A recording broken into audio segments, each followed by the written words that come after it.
And I'm the one you eat fish sticks because I had skinny jeans on. I guess there's a plan for all of us. I had to die twice just to figure that out. Like the book says, he works his works in mysterious ways. Some people like it, some people don't. Welcome to the Sunday Movie Marathon. I'm Max. I'm Chris. I'm Darcy. Yep, yeah, and I've got a chocolate orange in my mouth. I'm so confused by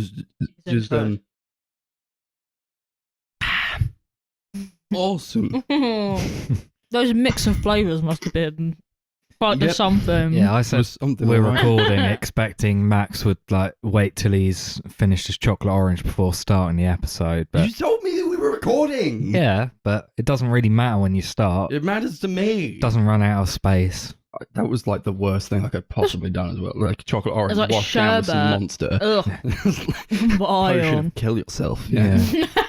Like the worst combination of taste I've ever had in my life was years ago. I think I was like 13, 14. My mate got a can of like the green, like the normal monster and poured it into a packet of Magic Stars and like shook it up, left it in there and then started eating them. That'll do it. Yeah, that's exactly how you'd expect it to taste. Yeah. Oh, Oh man, that's how we're doing. that's almost the same sort of energy, though, isn't it? Like, This is how the week's been. Yeah, we missed a week because scheduling conflicts and just we didn't really want to do it. especially me. Yeah, especially Darcy. Yeah. And that's that. Anything to report, guys? Well, at least I mean, we did did like a bonus yeah. episode, which is it's not been released yet as we're speaking, but it will be. So we're coming from the future now. How does it feel? Feels all right. What, being Yeah. from the future? Yeah. It's pretty interesting. You ever feel like if things like drastically change, you're like, oh shit, could have talked about that actually. Within like because we record them like on Mondays usually. Sometimes like it's like the beginning of the week and then we got to like wait a week. What if something insane happens? How are we gonna? Yeah, Get it like out we there. go to war like it seems like we might do. Oh my god, So- do you know what's so weird Yeah. that you mentioned that? Because I literally read that the Ukraine might invade in the next 2 days. But what's good about this podcast is that it's about movies, and you'll never hear us talk about political wars and stuff that's going on with the country unless it's relevant. No, but if in the event, what happens to the podcast? Because we won't be able to do it, will we? Because we'll be dead, maybe. I'm not gonna fucking die. I just love like the idea of like someone going, which is not going to happen. It's like, oh yeah, it's time to sit down and listen to the new episode of the Sunday Movie Marathon. Just like talk about some movies to take my mind off of all the horrible things that happen, and we're just going straight in there with Russia and the Ukraine. Yeah. So this is the last you'll hear of it. It's just funny that you brought it up because I was literally reading about it today. Mm-hmm. I didn't even know anything was happening. You guys watched a movie? We did. We did. We saw Jackass Forever, the new Jackass movie. Literally a week ago today. That we did. It's been a long time coming. This is probably my most anticipated movie of the year because I'm a huge fan of the series. It was like a huge part of my like early teenage years. I was just absolutely obsessed with the entire franchise. I owned the box set of the TV show and the films, and used to listen to all the I think it was Bam Margera had his own radio show that I used to listen to all the time.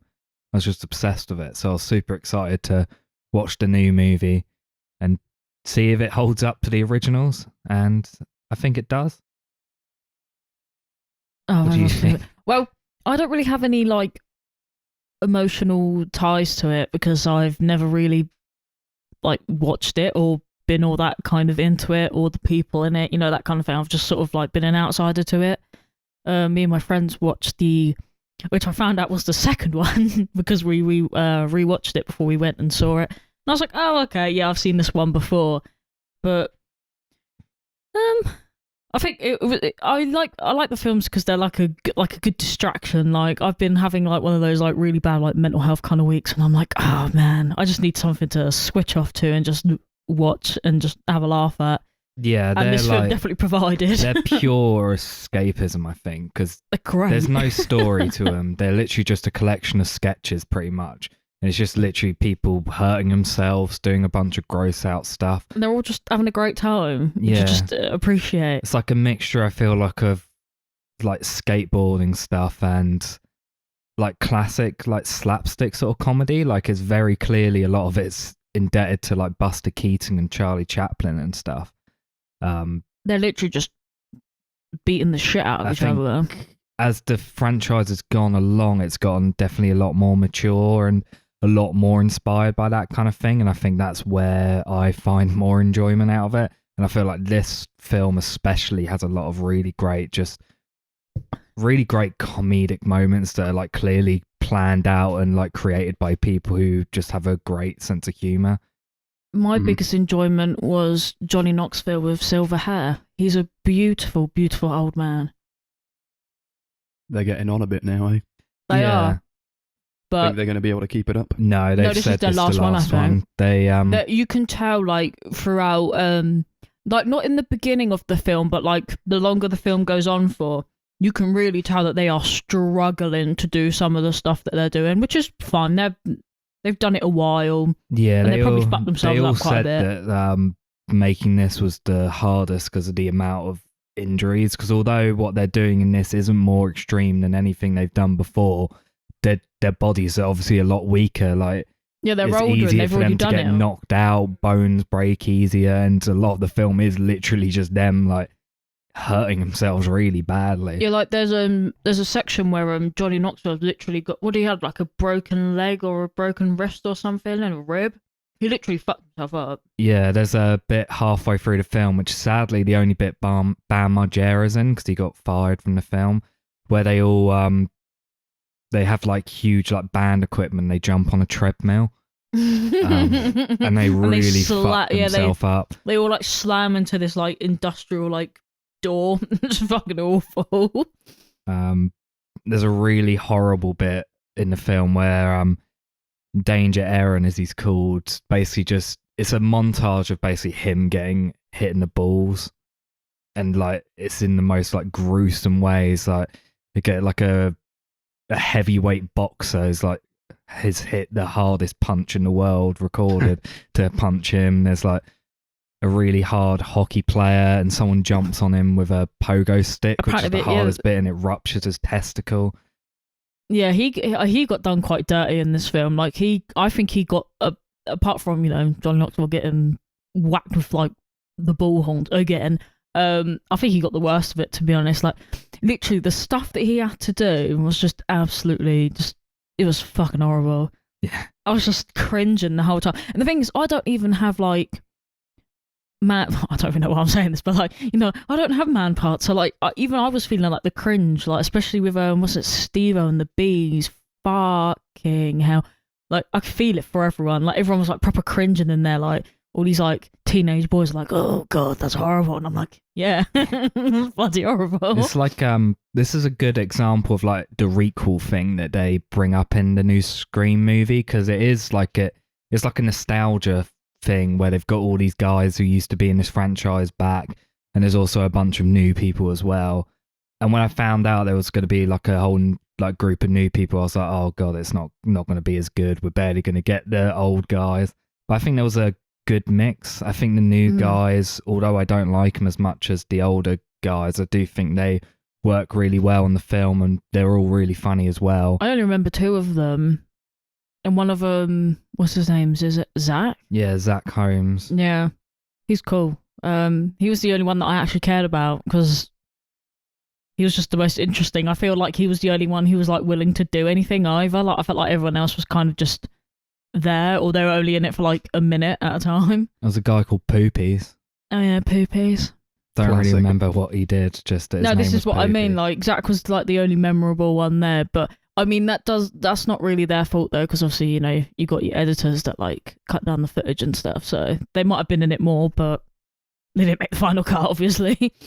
Yeah, I think in terms of what you could do with a Jackass movie, this definitely has some of the most out there set pieces. I think you can tell a lot of time and money has been put into making this, and it does work really well. It's a lot of fun. There was never a point where I was bored in the movie. Oh no, my lungs were hurting.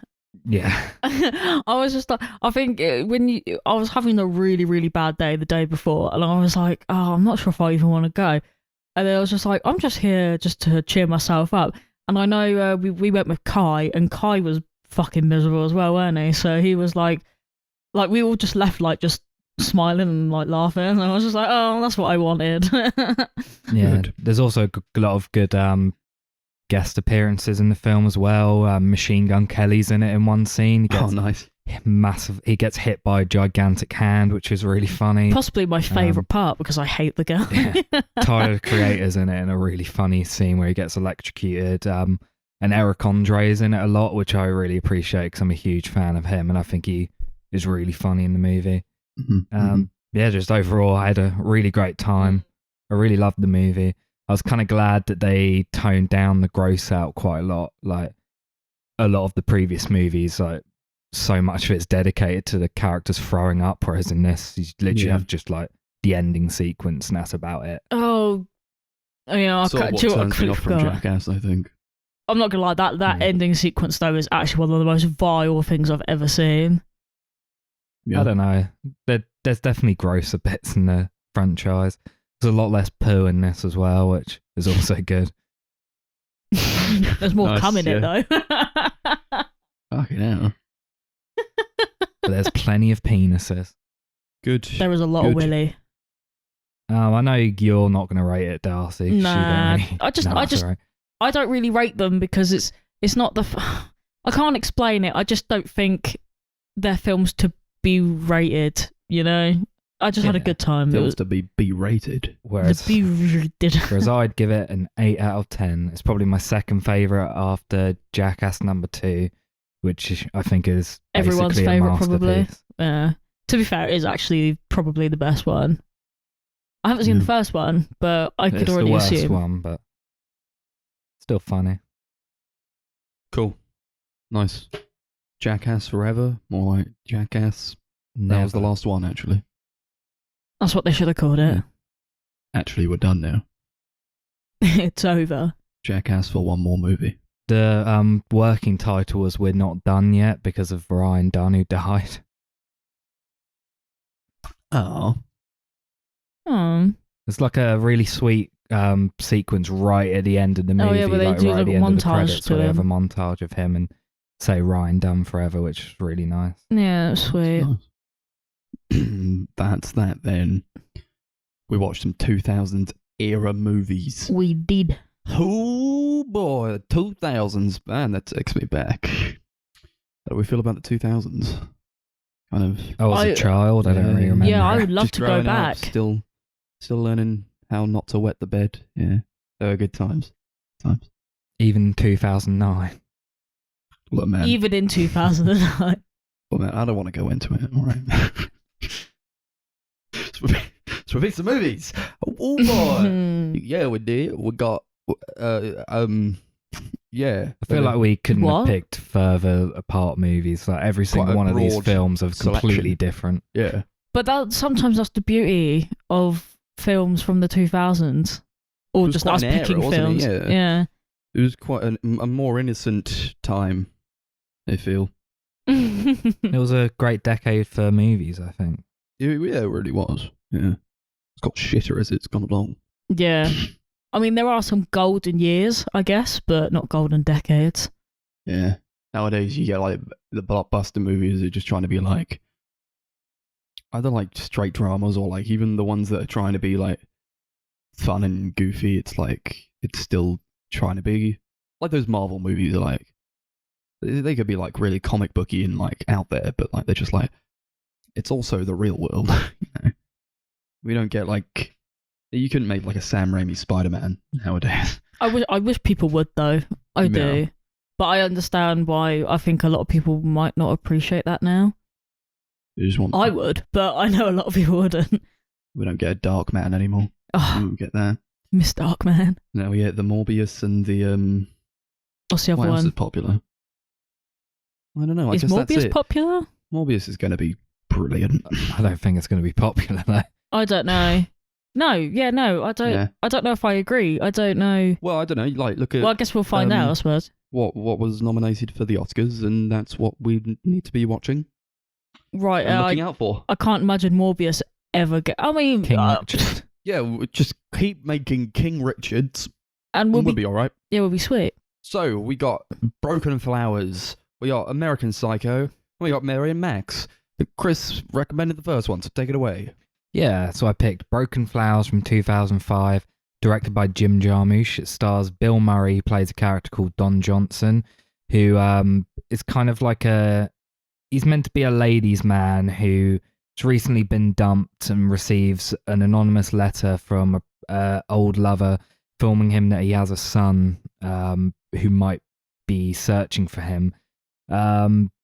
His neighbor, who's like a freelance sleuth sort of guy, is really excited by this and kind of creates this mystery road trip for Don, where he goes on this cross-country search to try and solve this mystery on who this woman who claims to have had his child actually is. So what do we all think of it? I think we all had very different opinions. Yeah? You think? I think me and Darcy kind of aligned pretty well. Yeah, I think you're the odd one out, Chris. I think you might Just be. like Dead Man all over again. Yeah, which we reviewed on the podcast, and there was another Jim Jarmusch movie, which I hated. As did Connor, and I was the only one who like really loved I'm it. starting to Connor think hates that it. Max is not his biggest fan. Well, I don't know. Maybe maybe his style is not for me. Nothing happened in this movie. I'm just gonna say nothing fucking happened in this movie. I was annoyed the entire time. I was like, I want some forward momentum. I also want a reason that he's doing all this. Okay, here's my like main problem with it is that if this happened to me, first of all, it wouldn't. But if it happened to me, and I got a letter from one of my exes telling me that they had my child 20 years ago, and I didn't know who that child was. I didn't know who the ex was because they haven't signed it with like a name or anything. I would just be like, all right.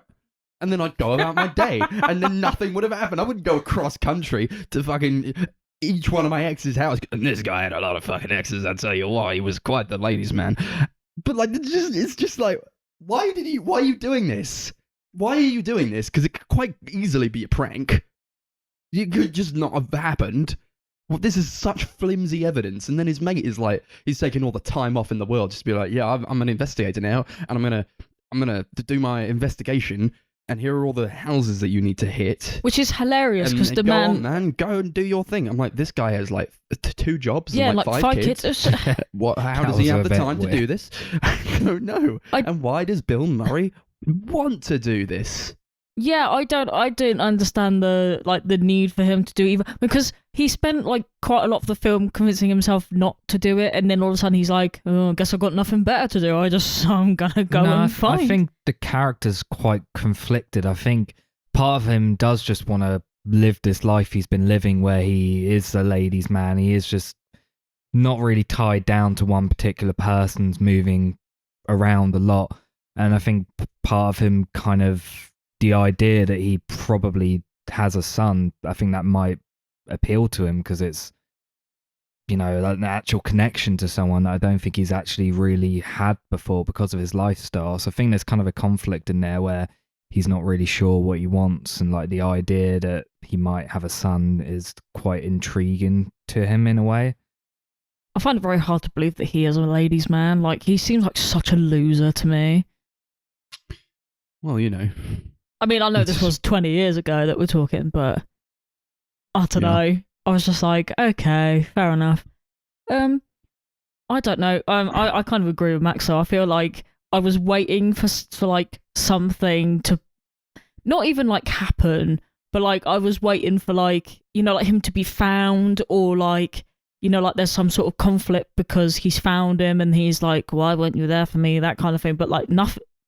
Didn't even get that. Like, I didn't get any satisfaction from nothing. I mean, yeah, but I don't want to rail on the movie too hard because I didn't hate it or anything. I do think that's exactly what it was going for in the end. Yeah. I do think it's like this story about like coming to terms with the life you've led and kind of making peace with demons you've been haunted by, or like and something like he doesn't really get any answers at the end. Maybe that was the whole point, because sometimes you just can't know things, and that's just how life goes.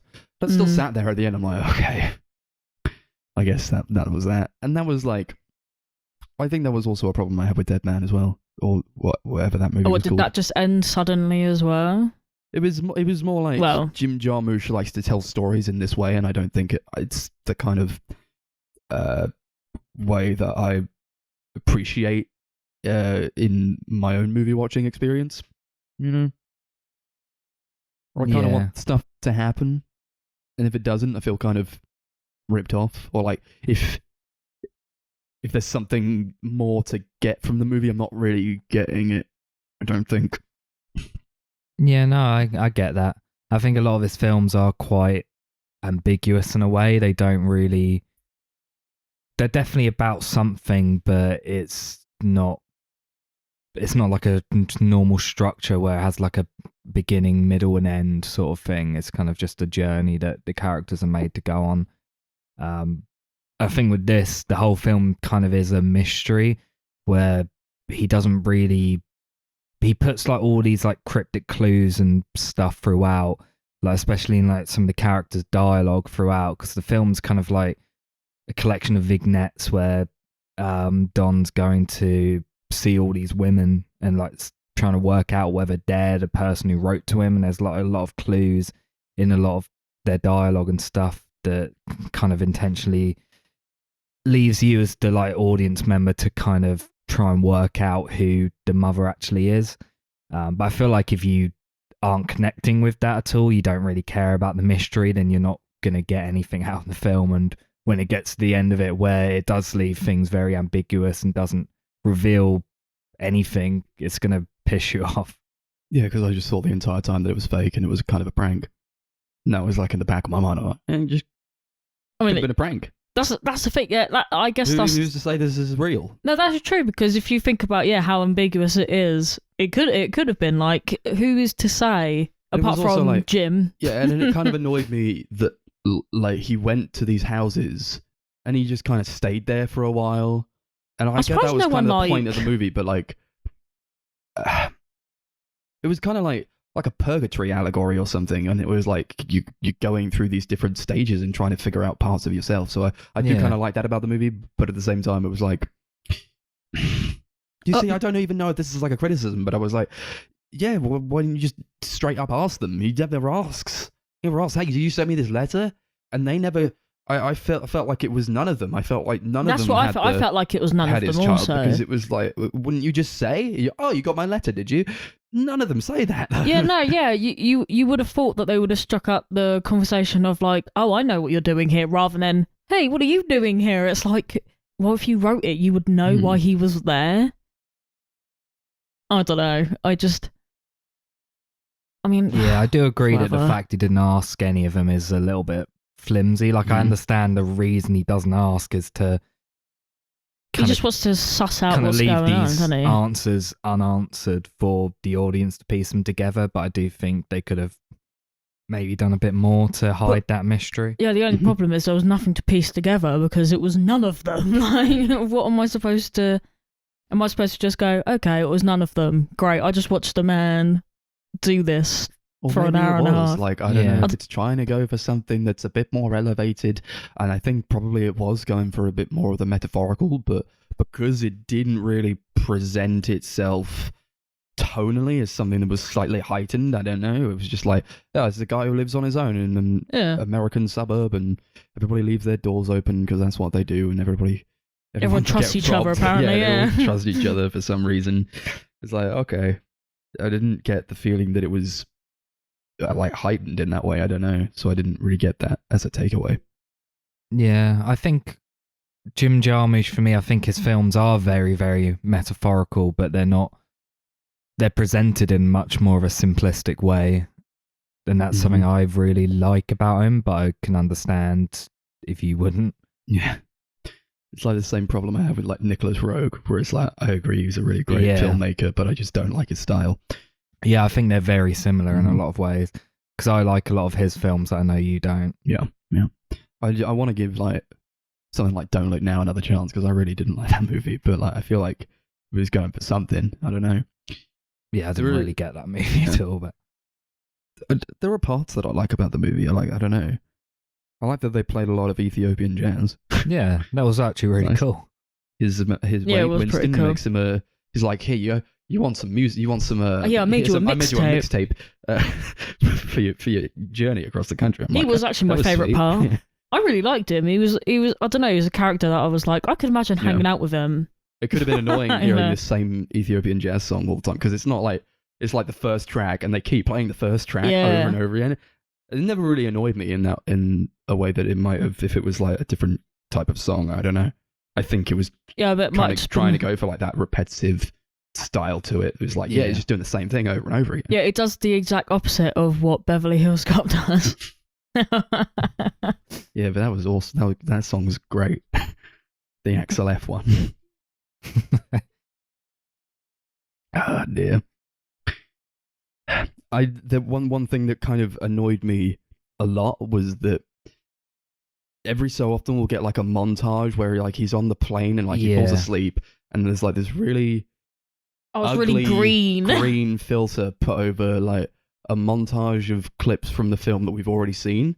I was like, what is this doing? Is he dreaming about this? This is what I Yeah. think is happening. Yeah, I If assume. there's- But it also serves to remind us what's happened in the movie beforehand. And I'm like, I've been paying attention. I know what happened. Yeah, it seems like it's the point of it's almost like he's dreaming, like trying to piece together the pieces of what's happened so far.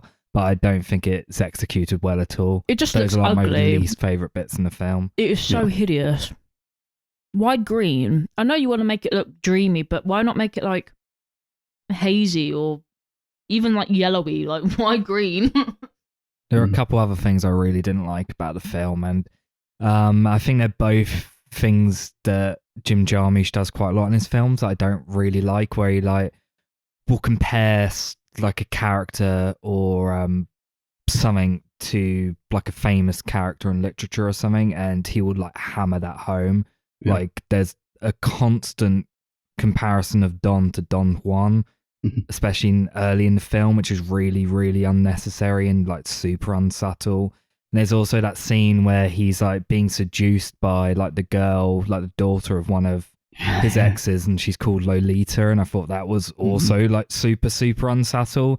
And it seems like they're trying to make a joke out of that, but it's not funny. It's just, No. it just it's kind of cringy. I felt like that was more unnecessary than the whole Don Juan thing. Yeah, I agree with that. Because it just didn't need to be there. Like, No. I understand that there's like this ongoing joke that he has this lifestyle and this name of this guy, but what point did she prove to, like, I don't know, Yeah. get naked and was just like, That oh my annoyed the shit out god. of me. Yeah. That actually pissed Why? me off I don't so get it. much. It's like, yeah, here's a teenage girl whose house she just lets him into her house and without knowing him at all. She's just like, and then she walks in, she's naked, and her name is Lolita. And it's No like, one would do all right, that. shut the fuck up. Literally, man. Shut no the fuck one, up, no Jim. one Yeah. would do this. Out of all the vignettes So in the annoying. film, that was my least favourite by far. Yeah. Like, I really didn't enjoy that bit. Like, when he left, he should have just kept going. Like, just. There was also like a part of the character that I didn't like as well, where it was like, if you just walked into some house, you don't really know this woman anymore who's you used to date, and then like, or for all we know, he like had sex with her one time. I don't know. And then like you go into this house and her daughter strips, and you're just like, all right, that's that. And then he doesn't leave. I would fucking leave. Yeah, I just. Well, he does go to leave, and then he bumps into her. Yeah. Yeah, I think he should have just kept going though, He because should have just kept especially on. because he asked her if she had a brother, and she was like, no, and that would have been my indication to get the fuck up and go. Yeah. Basically, I'd have been like, oh, okay, I guess it's not That's my time then. her. Yeah, I was like, you could have cut your time in half by just straight up outright asking, then you Yeah. could leave. There's a lot of pink used in the film, like the colour pink. I like that. It's kind of like I felt like it was almost used to tie the mystery together. Like there's the pink letter, there's pink typewriter. At the end, there's like a kid who they quite heavily hint at possibly being his son, who has a pink ribbon on his bag. And it kind of, for me, it felt like almost a way to keep viewers like engaged in the narrative. It's like a bright color. It's very striking. It's like one of the brightest colors on screen. So it's like every time you see it, it's very noticeable, and like the way it like will constantly return. It kind of seems almost like they're trying to remind you, or like trying to say, pay attention to this because this is important. And also, I was like looking up what that pink color connoted because I was like interested to see if I could find out a reason why, and I found out like things like saying it connotes like love and romance, which I thought could be kind of interesting.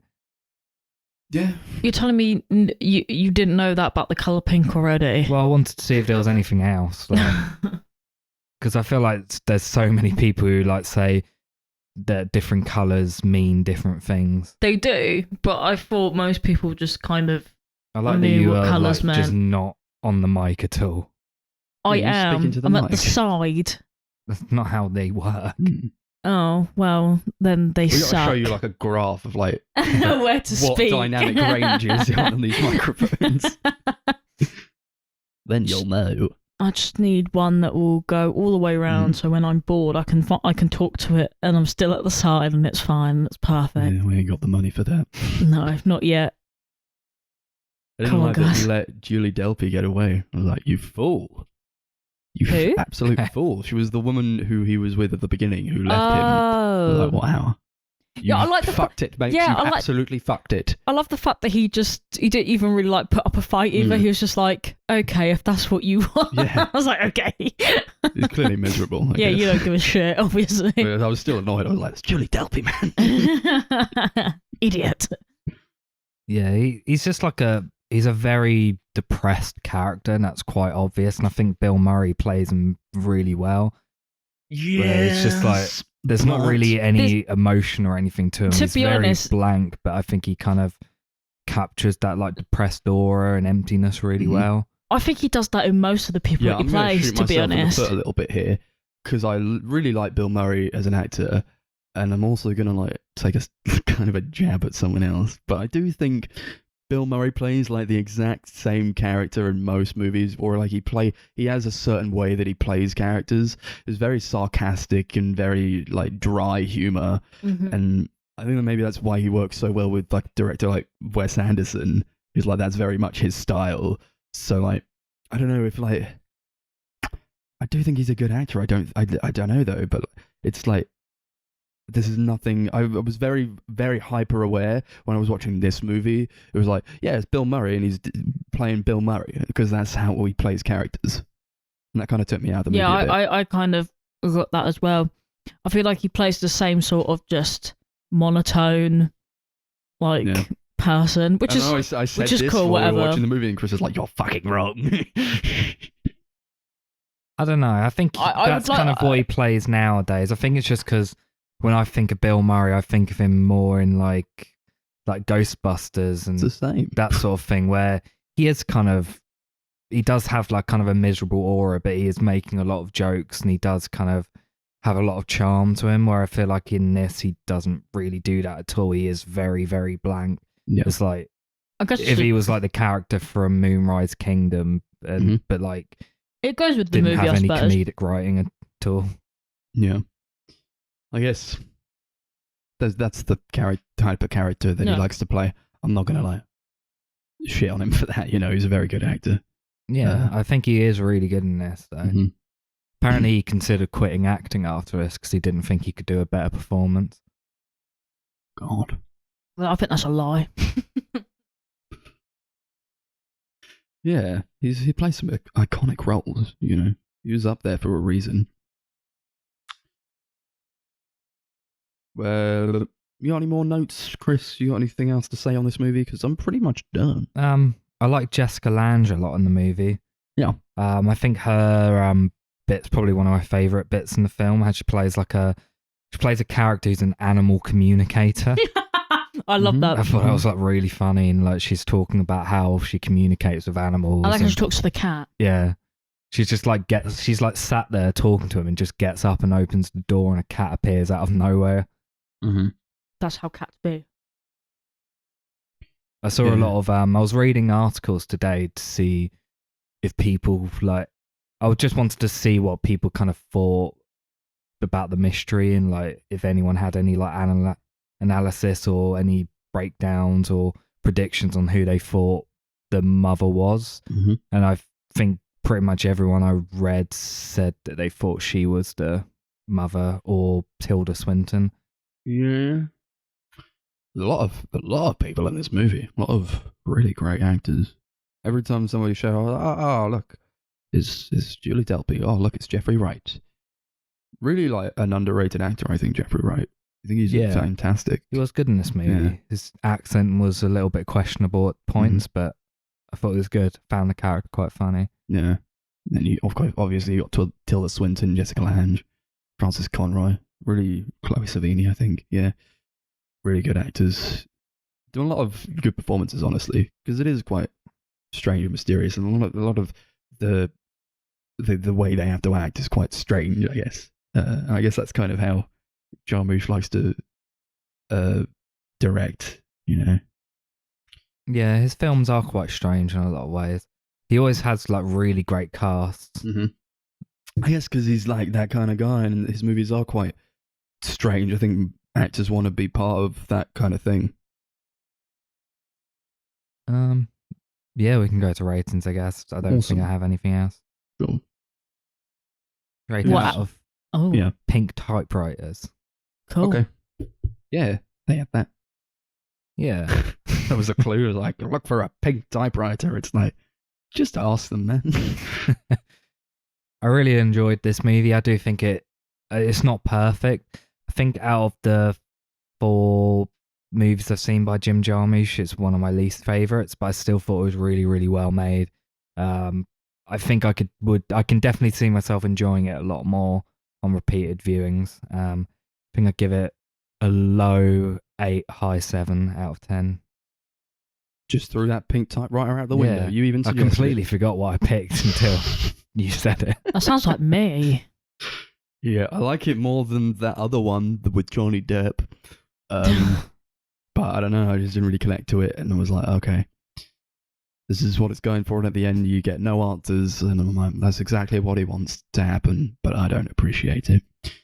Because I wanted something to happen! But it's not that kind of movie. I'll give it 5 pink typewriters out of 10, and I don't want to watch it again. I feel like a lot of what Max is saying, when it comes down to wanting things to happen in films and not happening, happens all the time to me. This is kind of no exception, to be honest, but I've been told he's got better films, so I don't know, maybe I'll watch them, but if I didn't like this one, I'm not too sure on my chances. You probably wouldn't. Oh, and then there you go. Saying that, I didn't actually like hate it. Like, I'm not going to give it like a 4 or anything, but yeah, I don't know, maybe I need to watch it again. I've forgotten like most of it anyway, because we watched it like well over a week it was ago like now. almost 2 weeks ago. Yeah, it was we quite a forgot while to ago. caveat that, but yeah, so, we did watch this a while ago. 6 pink typewriters out of 10. Cool. Nice. I picked a movie. It was released at the turn of the millennium, 2000. It's a kind of horror thriller comedy type movie. It's directed by Mary Harron, and it's called American Psycho. And in this, Patrick Bateman, played by Christian Bale, is a wealthy banker. He works on Wall Street, and he hides his psychopathic tendencies from his buddies and his mates. And he goes further and further into these delusions or psychopathic tendencies, and just kills a bunch of fucking people. And that's basically what the movie is about. I've got a lot of thoughts on the movie, in terms of like interpretation. But yeah, what do we think about this? We've all seen it before, yeah? Yeah. Yeah, I've seen it quite a few times. Mhm. I think this is the second time I've seen it. I just love how extra Christian Bale is in this film. Like, just so unhinged. It's just, Might be his best performance for me. I honestly. honestly had a blast. Like, I think the first time I watched it, I really liked it, but I liked it even more the second time. It was just so ridiculous. I just loved it. What was there Yeah. not to love? Yeah, it's a really great movie. It's one that I've seen like countless times. I always have such a blast watching it. Yeah. It's really funny as well. There's Yeah. never like a scene where I didn't laugh, I don't think. Yeah, like, It's just like it's- even when it shouldn't have been funny, I found it really Yeah. funny. And I mean, yeah, you read the book, didn't you, Chris? Or Yeah. was it like... Apparently, it's really apparently detailed, isn't it? doesn't really err on the side of comedy, that book. Or- No, it does. It's like, Yeah. I'd say apparently like 99% of the dialogue is directly pulled from the book. Okay. And the book is basically the exact same as the movie, but it's much heavier on the violence and graphic nature. Yeah, didn't you say it was really Um, descriptive? It's very, very descriptive, and the gore, which obviously they had to tone down. Patrick Bateman's also a lot more homophobic and racist and stuff in the book as well, which they Nice. obviously massively cut out. Yeah, he it's can like- be an awful psychopath, but it Yeah. can't be evil. Yeah, it can't be racist or homophobic. but yeah, it's got morals. basically the same sort of thing. It like, I don't think the movie even like necessarily is better or worse than the book. It's just a different. It's like just telling it in a different medium and slightly different, but for the most part, it's very similar. I would have loved to have, like, I don't know. I feel like I should read it because it just sounds so horrific. Like, I love that kind of shit. I want. I should read it. It's obviously taken a lot from like Hitchcock with Psycho. I mean, it's like literally in the name, but like you've also got like Norman Bates in that movie, and it's Patrick Bateman in this movie. So I think there's obviously a lot of influence where that's concerned, and kind of showcasing this character piece about this dude who's like on the edge and just completely insane. Mm. I think he's played like brilliantly. There's never a moment where I see Christian Bale as the character and I'm just like, yeah, this is just this guy. You know, he like puts on this like a mask, and that's kind of what the character himself is kind of all about as well. Where he's like, I feel like he doesn't really even consider himself human. He's like so ultra rich and he can just do anything that he wants. He doesn't really relate to people at all, and it's all just kind of a facade, so he can kind of work his way in and just get anything he wants from others. You know? I just think he's ridiculous. I think some of my favorite parts is just where he's just like describing, like, he's doing all these horrific things, but he's talking about like musicians and like their discographies and stuff. And I'm like, what on earth is going on in this guy's head? Like, it's so weird. Yeah, I love it. Yeah, I think a lot of this movie is about masculinity and power, and I think before when I watched it like a first time or even like a second time, and I think I only came to this conclusion like on this time around, it was like I found it more to be an examination of like the rich not getting any consequences.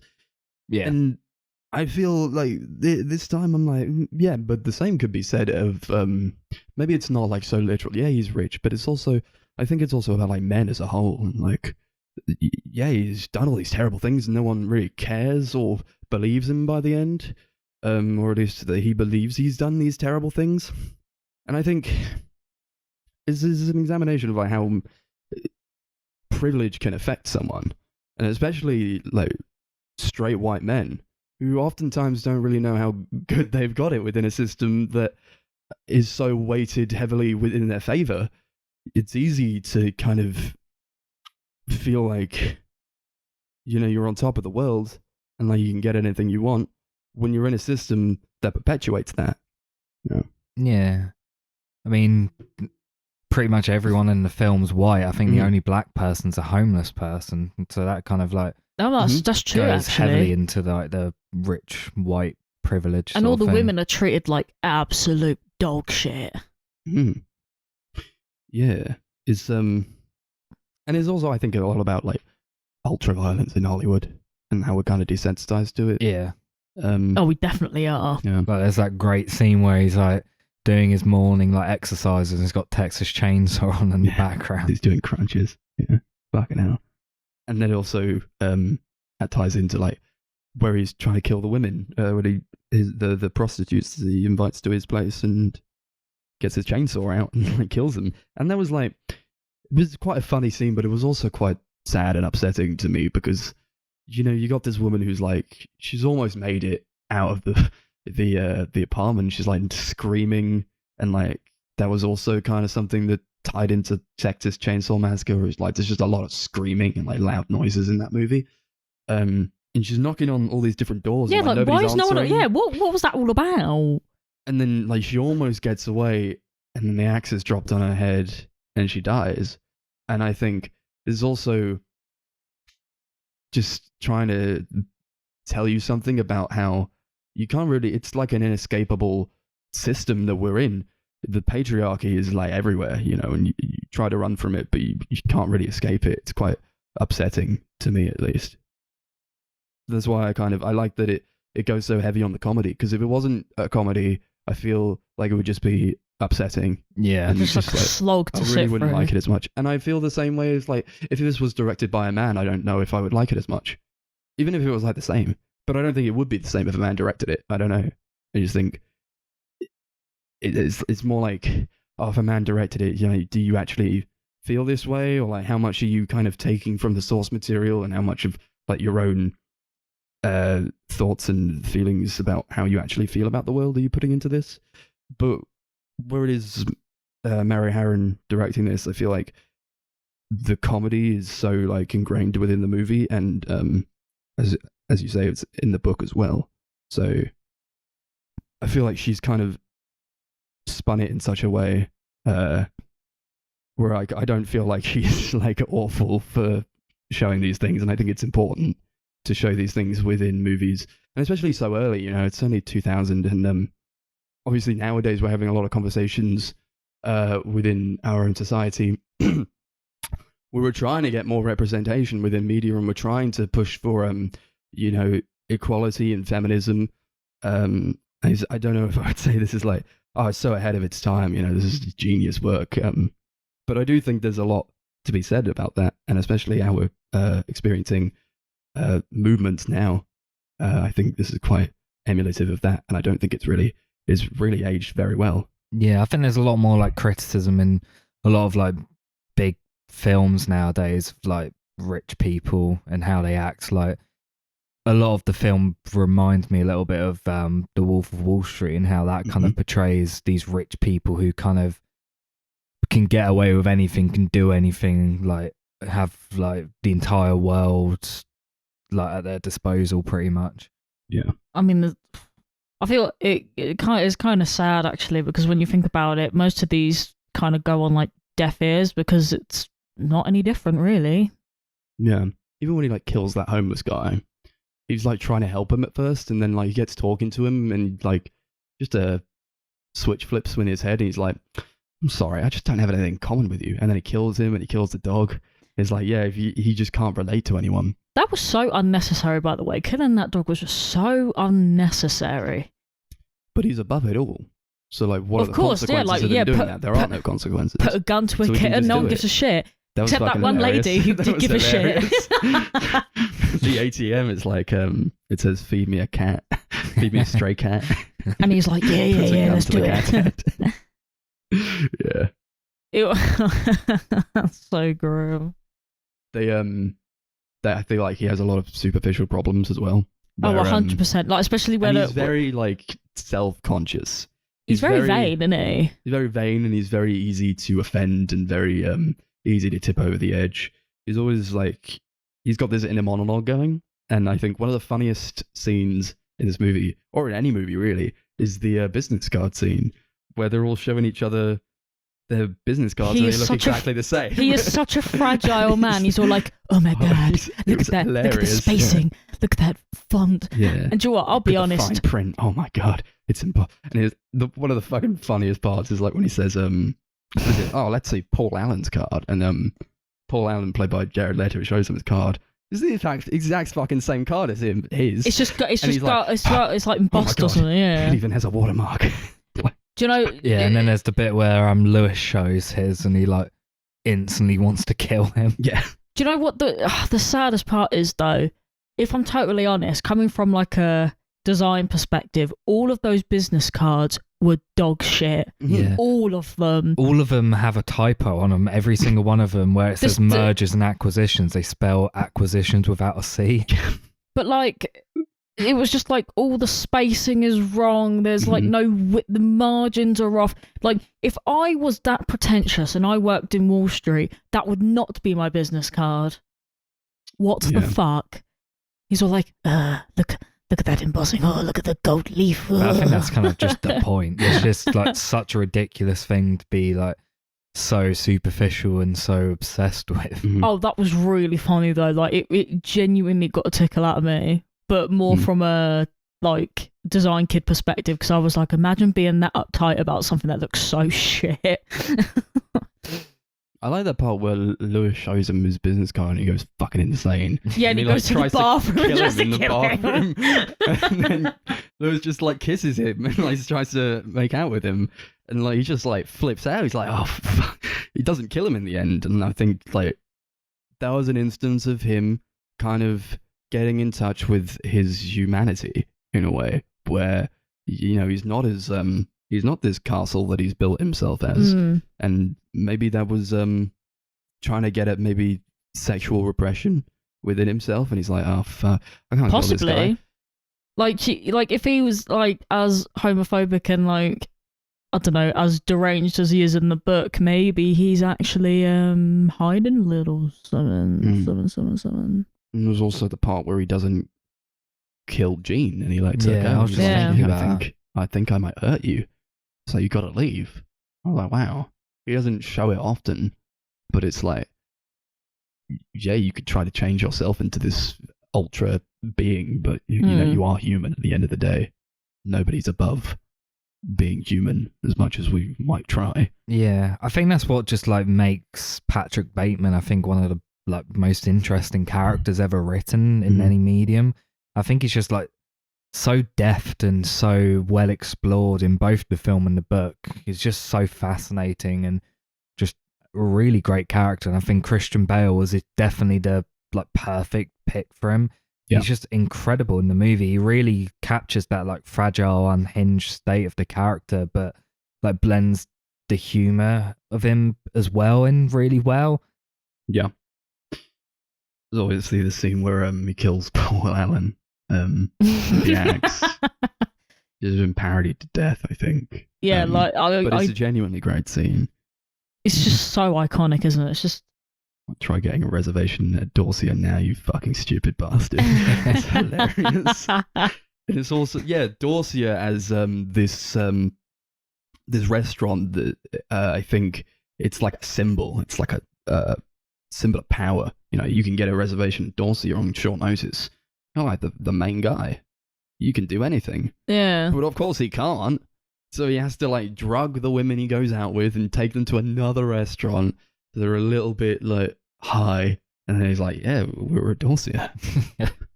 That's like another great scene where he's like reading out exactly what she's gonna have. Yeah. Yeah. Apparently, Christian Bale like really fought hard to get this role because I think the director was very adamant on having him in it because he wasn't like a really big star at the time, but Lionsgate originally wanted to go for Leonardo DiCaprio, who asked for 21 million to be in it, which was half of the film's budget. And then they were going to have Ewan McGregor, but Leonardo DiCaprio talked him out of it because he said about how passionate he was about being in the role. Oh my god! I'm sorry, but both of those picks would have been awful. But Christian Bale took like a huge pay cut to be in the film. I think the overall budget and in the end was only like 7 million. Yeah, wow. He just really wanted to be in that film. Yeah. And do you know what?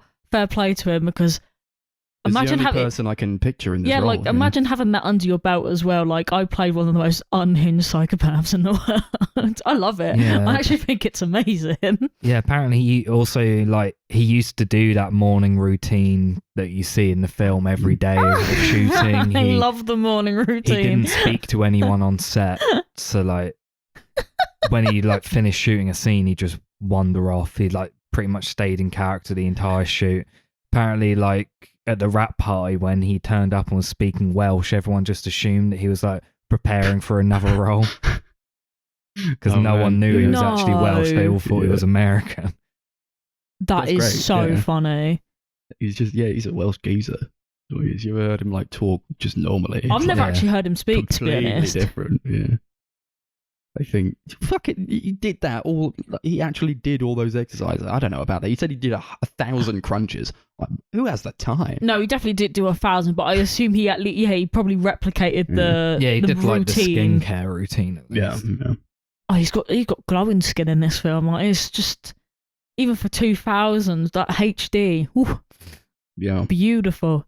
It's a really good looking movie, and I mean, it doesn't really like. It's not very flashy. It doesn't use color that much. It's more like you going through these office buildings, and there's no like personality to his house or his to his flat, his apartment. It's very sterile, isn't Very it? sterile, Mm. and I think that's something that they kind of play with a bit within like the production design and the sets, especially towards the end where like he's trying to like contact his lawyer. So after he's like shot at the police car, he like goes into a building that he thinks is his work, shoots everyone in there, and then leaves, and then goes to an identical building which is his work. And it's like, yeah, I think it's also like a commentary on like Wall Street and these corporations who kind of on the surface don't really do anything. It's like, oh yeah, I'm in insurance. And it's like, what is that? And like, what does that mean?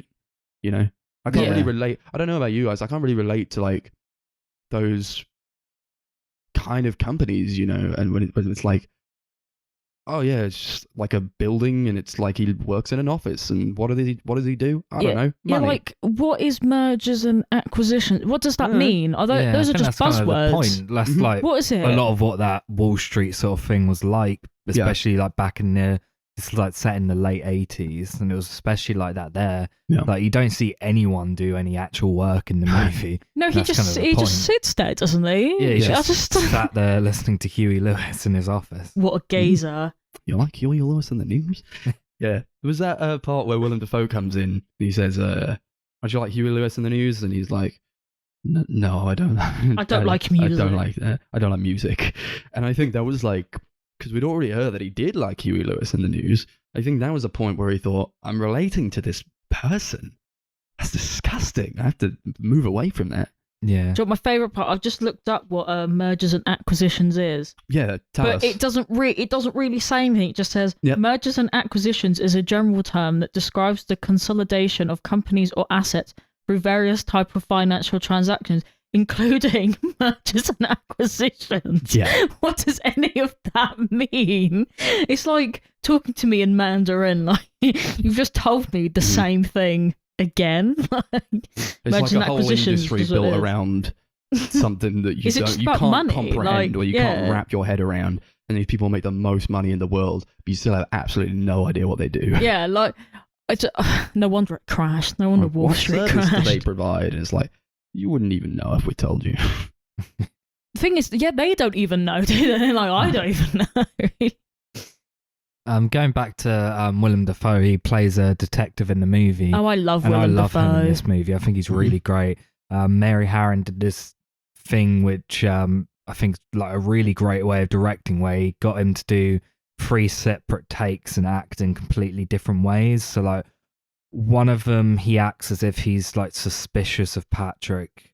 One, he has no clue and just like assumes he's just a normal guy, and there's another one where he's kind of in between them, and they used editing to kind of merge those 3 takes together, and it like really works well because you're never quite sure what he's Thinking actually about thinking. it, yeah. And it kind of puts you in like Patrick Bateman's like very anxious mind, where he's also trying to figure it out. I think that it's just really great filmmaking. I personally think he knew more than he let on. Maybe. But in the end, I guess it didn't really matter.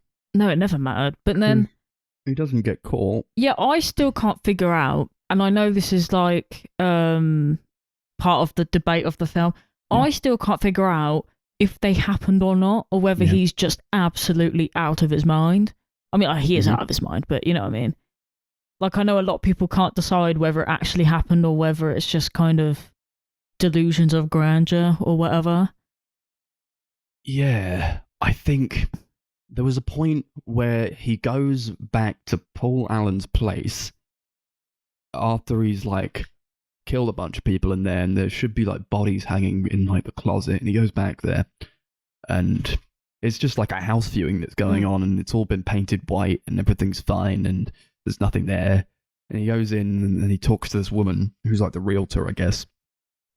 And he's like, "Oh, what happened here?" And she's like, "Oh, I think you should leave. Nothing happened here." And so he's like really trying to, like intensely trying to get him to leave.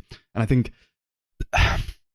I think that was more to do with like the way that we see we're trying to like hold people to accountability for the things that they do. You know, these super rich people shouldn't be able to get away with all the things that they're doing because they're doing some pretty shady shit.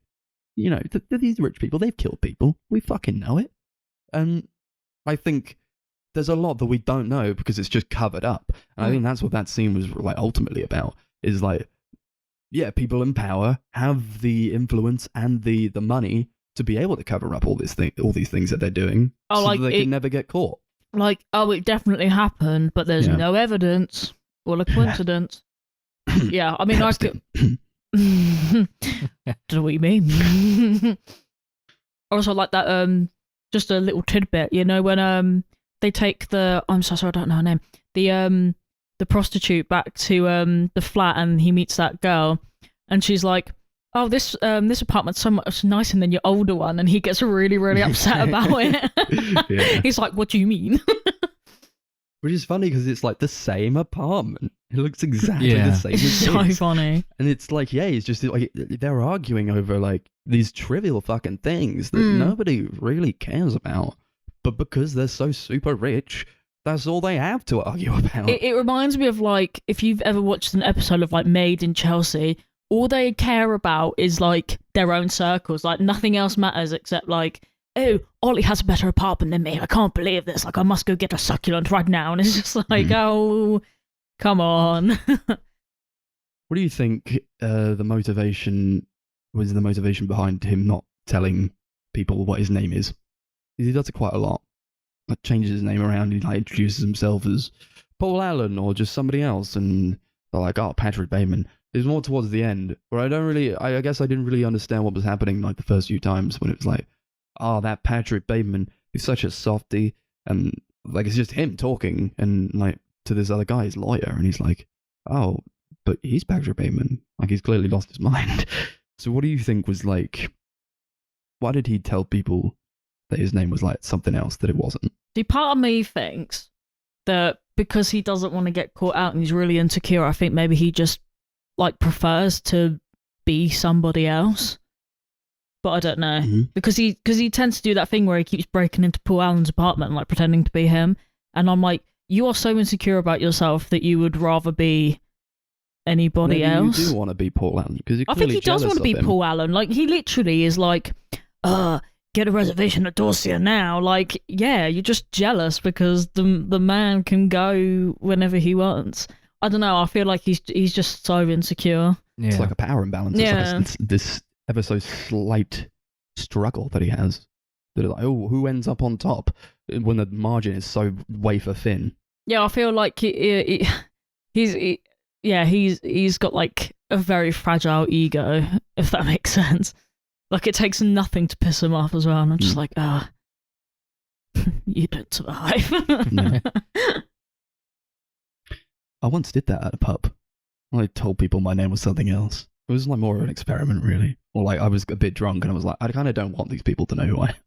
To be fair, I don't want these people to know my name. I just don't really like their vibe. Sometimes it is self-preservation, though. Like, I don't know, maybe not me specifically, but I have been out on nights out before where like people are trying to like get off with like my friends and stuff, and they'll be like, they'll just like lie, like they'll say their name's different, or they'll say that they have like a partner and they don't, that kind of thing. And I feel like sometimes it is just self-preservation. Like people don't need to know every little detail about you if you really don't want them to.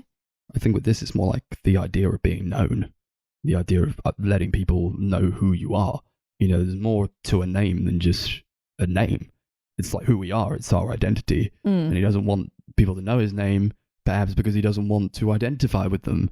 And he doesn't want to be known by these people. And he doesn't even want to give them the time of day, really. So it's like, what's a name, really? Like, why would I give them Yeah, my 'cause- actual name? Yeah, because people would be like, "Oh, do you know Patrick Bateman?" And we'll be like, "Who?"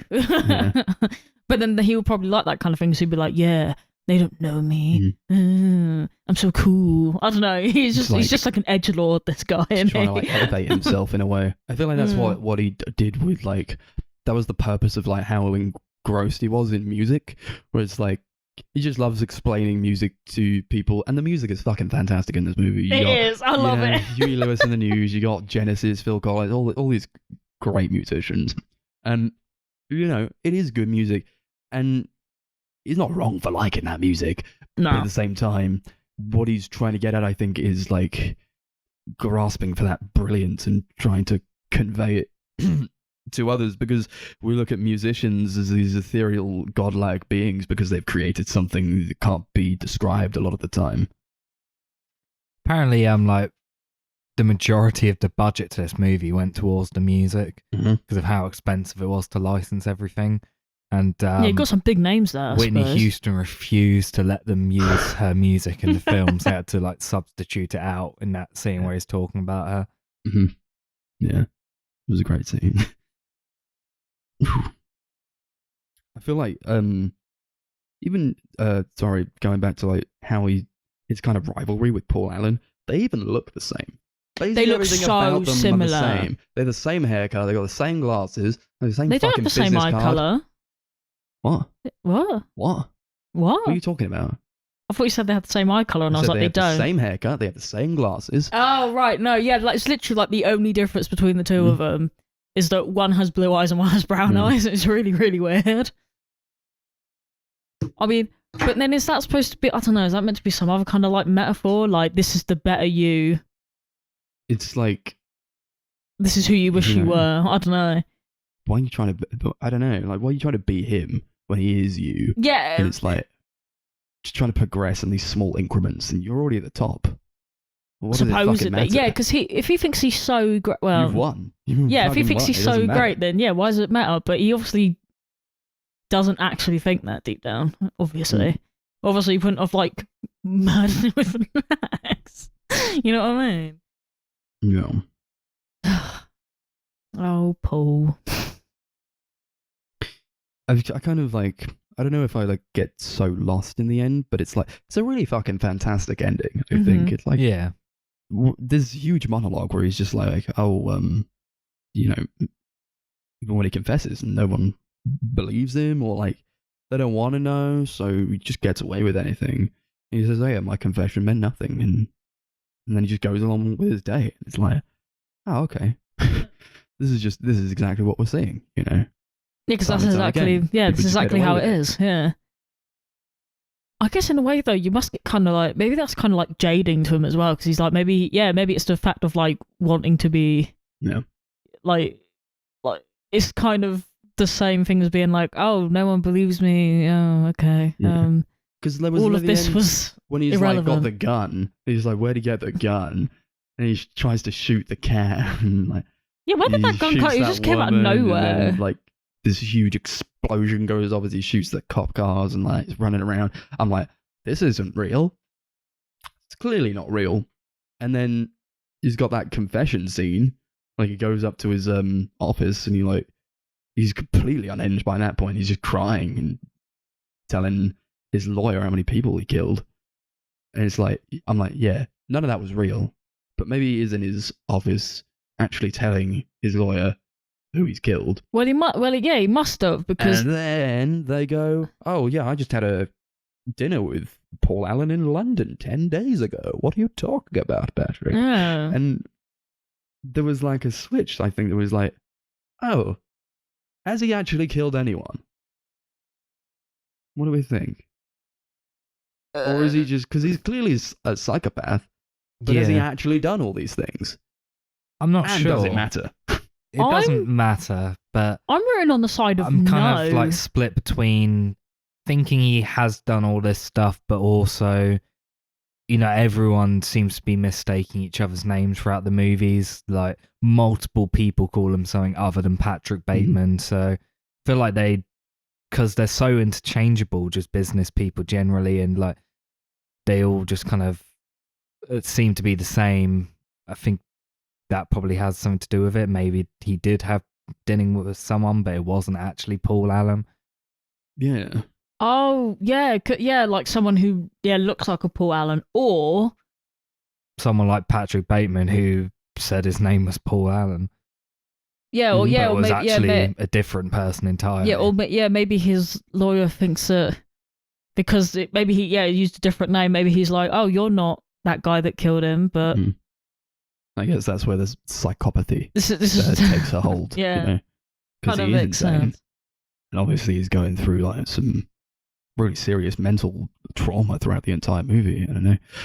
And I think there was a point at the end where he sits down at the table with his mates and they're just watching TV and they're commenting on the TV and it's like, yeah, nothing changed and nothing happened as a result of this confession. And there's a sign on the door behind him and it says, "This is not an exit." I was like, oh, I'd never noticed that before. But it's like, yeah, this is not an exit. This is something that he thought was going to conclude a chapter in his life and maybe go to jail or maybe something would happen, but nothing did. And that's what we're seeing, you know. It's like, yeah, these people get bailed out or like they get protected and nothing happens. And it's just, they live their life. And they don't need to worry about it. Obviously, he's like, oh yeah, and I ate some of their brains. It's some of these people's brains. And it's like, I think when you eat human brains, you go insane, or like something. It I've heard triggers an about that imbalance before. of Like, chemicals within your mind, and like I think you go insane from that. So did he eat brains? I don't know. Maybe he did. maybe he only needed to eat the one brain. Maybe. Maybe. But I guess, yeah, again, it doesn't matter. It doesn't really matter. Because it's obviously, it's going for something a bit more abstract, I think. It's like trying to It sparked the lean debate. into this Yeah. whole metaphor with it, you know? Which I like. I kind of like that I can't really figure the movie out in that way. I don't really know if I want to. Yeah. No, like I don't want to know because then I feel like the mystery's gone.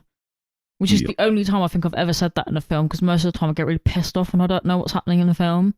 Yeah. But this it's just time it's interesting, fine. you Yeah, know? this time it's okay because I'm just like, you kind of interpret it in your own kind of way. Yeah. There's like obviously the brutality of killing people and then eating them is like so horrible. You know, it's such a horrible image to conjure up. And obviously they eat a lot of food in this movie and they go to these different restaurants and there's like really delicate little platters of food. And it's like this contrast between the delicacy of the food that they're having at the restaurants and then eating actual human meat. I've really never understood like rich people food. Like they pay thousands and hundreds and thousands of pounds or dollars or whatever for these tiny ass little shitty meals. Just Yeah. whatever. Eat a fucking burger. Just whatever. I'll never get just it. like in Spencer, just at the end. Yeah.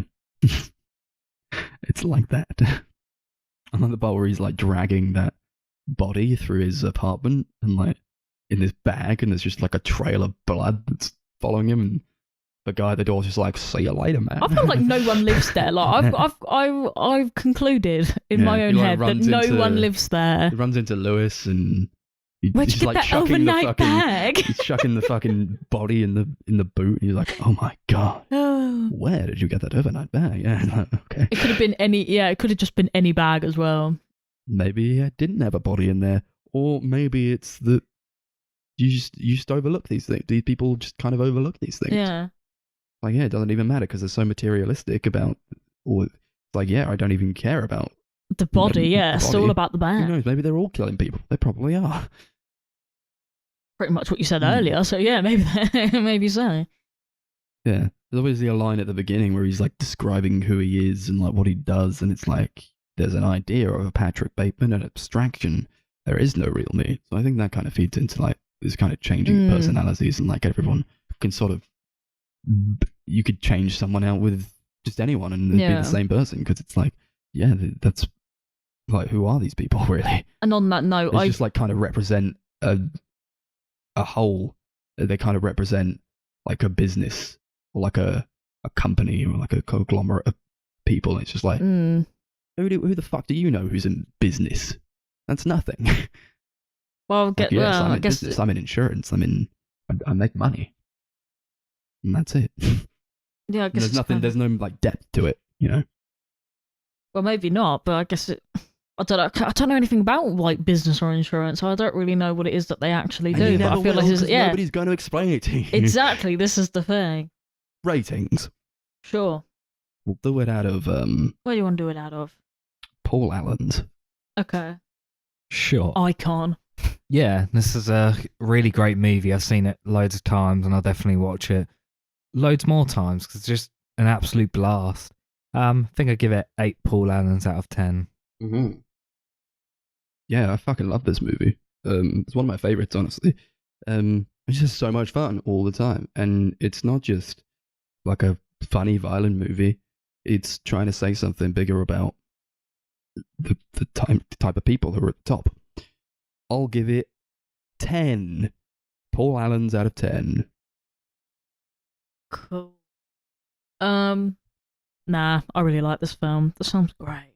I still find it hard to believe that every time he said he was 27, I was like, you are not 27. Get a grip. Yeah. More like 33. Anyway, I will probably watch this many more times throughout my life, but maybe not so soon. 9 Paul Allens out of 10. I had to think for a second then what we rate it out of. Awesome. I literally got my phone out to do my film, and then I literally just popped it back down again. So I don't even know why that's up there. I'm gonna okay. So my movie is called Mary and Max. Came out in 2009, directed by Adam Elliott. About 2 pen pals. One is a 8-year-old girl that lives in Melbourne, Australia, and Max, a 44-year-old who lives in New York. And it's essentially just about them becoming friends through writing letters to each other. I would go into a bit more detail, but we may as well just talk about the film as a whole. It's good. It's good. Good. It's a good That was not movie. convincing. That was It's almost pretty good. So I've seen this once before, and I've always been meaning to go back to it. It's a very hard movie to get a hold of. Yeah. I think I liked it more when I first saw it, or I felt the same way and I just don't remember.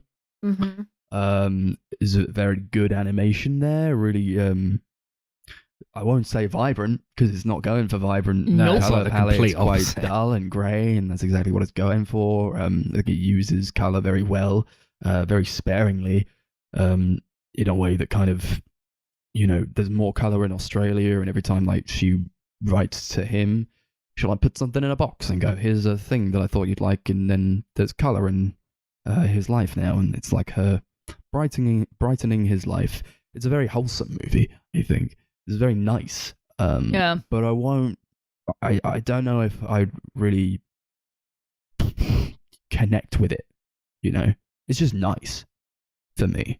I just find it like fun and wholesome, It's a bit like a hug, Yeah. but then it also kind of punches you in the face at the same time.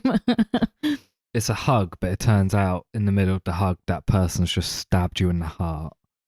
Yeah. Especially for Chris. I mean, I guess the only problem is that, yeah, because it's so hard to get a hold of, we had to get a DVD copy of it, and my God, did it look like shit. Yeah, I don't know what was going on with that DVD, but it did look really bad. It was from CEX, to be fair. No, I But don't think it's even now. I think it's just the it DVD looked bad. generally. It was very, very like there was no colour in it, but you could definitely tell that it just didn't look right. It's hard to explain. Yeah. Yeah, I really, really loved this movie. This is the second time I've seen it also. Mm-hmm. And it just hits me really hard in a lot of ways. It's a film that I really connect to. Feel like in a lot of ways I relate to both of the characters. And I think that's why I enjoy it so much and why I get so much out of it. Like someone who kind of like relates to that Paul Loner sort of thing. Kind of, it resonates quite deeply with me.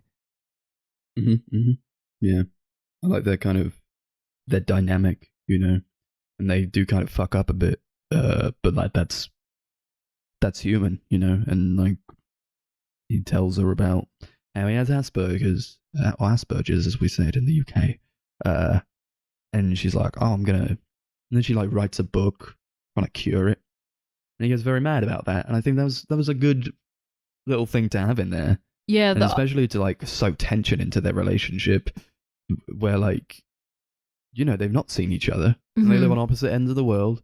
They're still able to like kind of create that friction between those two characters, and I like that they used Asperger's within the movie, and I like that they kind of address that, you know, it shouldn't really be viewed as a disability, more so that it's just like people with Asperger's, they're just like different, you know, and they have like a different way of using their minds. That is probably one of the only parts of the film that I really related to, but it's not necessarily because, well, obviously don't have, I'm not on the spectrum, but like, it's more the case that like, I don't know, like if you have some sort of like neurodiverse like thing, and it's like classed as a disability, like a lot of people like just kind of like want to like fix you and fix it, and it's kind of, I feel like there's like more strength in playing to your differences rather than like someone going, oh yeah, I can't wait to cure whatever's wrong with you, and it's like, there's nothing fucking wrong with me. Yeah, Shut up. That's what Max says multiple times throughout the film. He's like, I don't want to be cured. I don't want what I've got to be fixed or people to make me better. I think that's something that I think is just really great writing. Yeah, it's a lot of strength in his own character as well. Like, I think, because I know, like I said, I'm going back to like myself here, but like obviously in a different sort of condition. Like there are times where you probably could be like, oh man, I just wish someone would like sort me out. But then at the same time, it's kind of, you are always gonna be you, but what, like, why should people have, like, you shouldn't have to change yourself for the sake of other people. Like, I think it says more about your character that you can just go about doing your own thing and like enjoying your own life, if that makes sense. Like, there's nothing necessarily there to fix because you've never known anything else. Like, I think it's kind of, in fact, it's kind of rude of Mary actually to make a book like, oh, can't wait to fix your illnesses. Like, I would tell Mary to shove up her ass, to be honest. It kind of just goes to show that you don't really understand it unless you actually have it. Like, you can write a book breaking down this mental illness, but you're still not going to really understand what it's like to have that illness and what that person wants and what can set them off. A lot of these things kind of piss me off a lot when you see like written things like from like, I mean, fair enough, you know, like you got your credited people, like, you know, they've gone through their like doctorates and their PhDs and stuff. But if you're just researching it, you've never lived it. And I think it says more about someone who's actually like lived it, and say, so I don't know, someone wrote their own book about it but had the condition or something. I'm more likely to take that on board than I am to read about someone who's got a PhD in psychology. I don't give a fuck what you have to say. I'd rather read it from someone who's lived it. Well, it's a symptom of the society that we live in that's very binary, and things have to be done a certain way. And if you're outside of that certain way, then you're someone who needs to be fixed, or you're someone who, you know, you're not normal. And I know when I was in school, I needed things sort of done differently for me. Oh yeah, because you needed adaptations, wouldn't you? Yeah. Yeah. So I think we just need to live in a world that kind of fosters these differences in a way that doesn't villainize them, or you know, feel like if you have them, then you're like somehow worse, or like you don't fit in.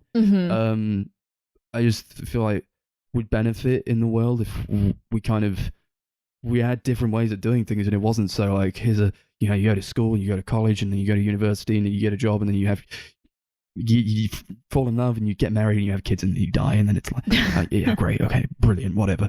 But it's like, if you don't fit into that mold, people automatically assume there's something wrong with you, not like that mold especially, but it's like we've all grown up with these systems in place where it's like you're kind of outside of that system in a slight way. You get made fun of, you get ridiculed, you go to therapy in some cases to sort out what's wrong with you, in quotation marks, but like where I feel there's just, we need to stop thinking of this as like something that's wrong with people, more like what can we do to adapt as a it. society to adapt to ourselves, to these different behaviors that need a different way of thinking about things. Yeah, because there's different ways of dealing with things. Like I was so in my masters I did like a module on like you have to choose your own subjects, and I obviously chose like people with like neurodiverse conditions.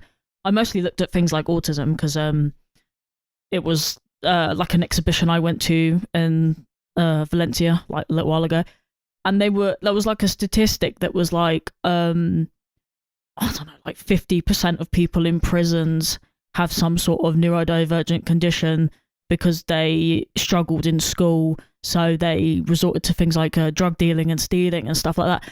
And it was really interesting because I thought there are supposed to be these systems in place that are supposed to like benefit people who have these kind of conditions, but it kind of works against them as well, because a lot of the time they're either not implemented properly or they're not done to the sort of thing that the kids need. Like I know schools are getting better, but like when I was at school, you just had someone that would like help you write something, but that would be it. Like you don't have the same sorts of like options that you kind of have now. It's the exact same at my school. Like you'd have like a assistant who would help write something down for you or give you extra time in an exam, and that was about it. Yeah, and I feel like these kind of things, I like that they're there, but they're like not enough. Especially when you are someone, especially like myself, who's gone under the radar of not knowing things for 20-ish odd years. You know what I mean? Like I feel like there needs to be like more in place to like kind of excel the differences that people have when they're at things like school. Like if I knew what I knew now, I think I would have been able to do a lot better at school, if that makes sense. Like, because when you're young, but then there's always that time of like putting a label on something that necessarily doesn't need to be done. But the only way you ever get any actual kind of help is if you have these horrible labels, because otherwise you're not deemed like worthy enough for help, and it's a little bit shit. But like this is kind of what happens to Max in this film. He has his like breakdown, and then he has to go to a hospital, and then they go, oh, actually, you might be 45, but did you know you had Asperger's? And he's probably like, yeah, I kind of fucking knew. Because let's be honest, he knew. Well, do you know what I mean? he gets diagnosed with it in the film because that was like the first time it was new, wasn't it? Yeah, it'd only just really been discovered. Oh, so that's yeah, why sorry, I it'd just forgot. been This film's set in like diagnosed. the 80s, isn't it? Or like the late Yeah, 70s. 70s, 80s. Yeah, I remember because he had that jar of toenail clippings. Yeah, no, I just remembered. Sorry. No. Oh, yes, it did. Oh, sorry, I completely forgot about that part because I was like, oh, why didn't they think about that before? No, that makes sense, actually. But and he gets out and he's like, you know what? I like being an Aspie, as he's called. do you know what? That part really pissed me off. And it's nothing to do with the film itself, or nothing to do with the terminology. But when I was going through all of these systems to find out like what was going on with me, my therapist used to call me an Aspie, and I used to be like, oh man, I fucking hate that. Yeah. And now knowing that I don't even have autism is even like, I don't know, sounds even worse, because like imagine having that sort of like label and then being like, oh, actually you're not autistic, by the way. And I'm like, oh god, it's just embarrassing, isn't it? Like, we but need to if stay he's away proud of from it, like these labels, like especially if you're not diagnosed professionally. No, like, yeah, this was the thing, like, because she was so convinced, and then it turned out I just had ADHD, so that was a good time, wasn't it? But yeah, I think it's kind of damaging as well when you have these kind of labels kind of enforced on you. Like, I never asked to be called an Aspie, but that kind of happened. I think sometimes people take it and they take charge of it, because like, especially in like Max's case, he's like, oh, I'm proud that I have this difference, and it makes me who I am. And I'm like, do you know what? Sometimes you have to play it to your differences. And I think it's cool. But I just didn't like it when he said it because it just reminded me. I was like, oh, fucking hell. Yeah. On the opposite end, you've got Mary, who's this little girl, and she's not very well liked within her circle in Australia. She's got a lot of things she wants to change about herself. Mm-hmm. She's got like a birthmark that she wants removed, and then she gets it removed, and she's like, that actually didn't really help anything. She gets this whole new look, and then she still gets dog shit on her shoe, and it's like, well, what did it really help in the end? Because we can all get dog shit on our shoe. Yeah, it's kind of like she had physical things going on and Max had mental things going on. And you kind of saw it from both ends of like I was gonna say both ends of the coin. Both ends of those coins, yeah. God, those endless coins. Yeah. But you know what I mean? Like, you can see it from two different sides of the oh, do you what? Fuck it! I can't even do it. Yeah.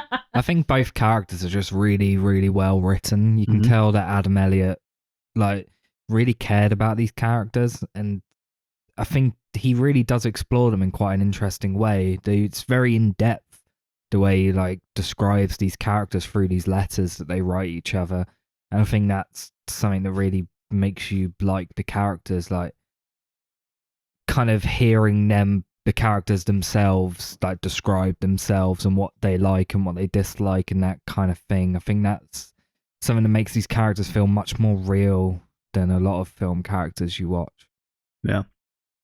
Makes them feel more real than actual people. Yeah. Yeah. Because they are kind of spilling out all their thoughts into these pages. It's not how I would communicate with someone. It's like, oh, I saw a bird today, or and I like this color. Would you like that? Or what's your favorite thing about this? And it's like, I think that's where that overlap comes from, though. If you, once again, I'm not trying to, I don't know,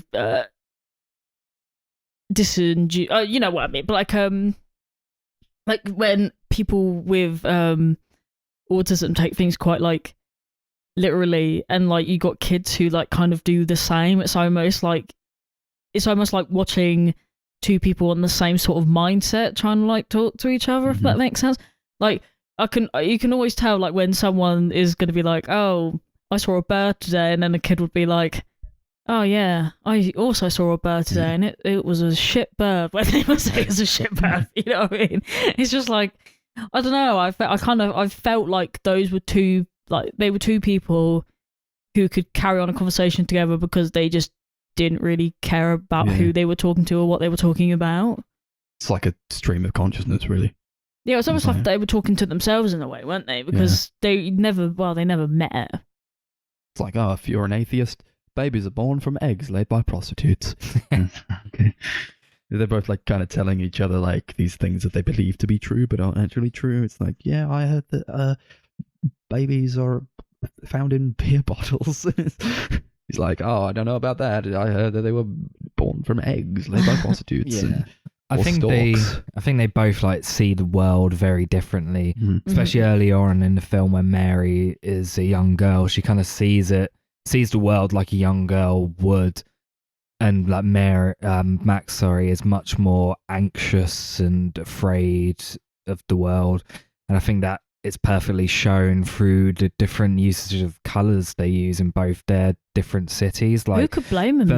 Mary is the city she lives in is very bright and colourful for a lot of it, at least, while New York is just completely black and white. The only colour really that comes in is from the letters and gifts that Mary sends Max.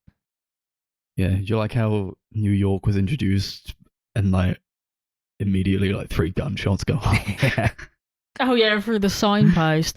Really like to show New York as this disgusting, dirty place. Yeah, it's a very over the top, cartoony kind of depiction of it. But the thing is, I can't really imagine someone like Max actually living in New York.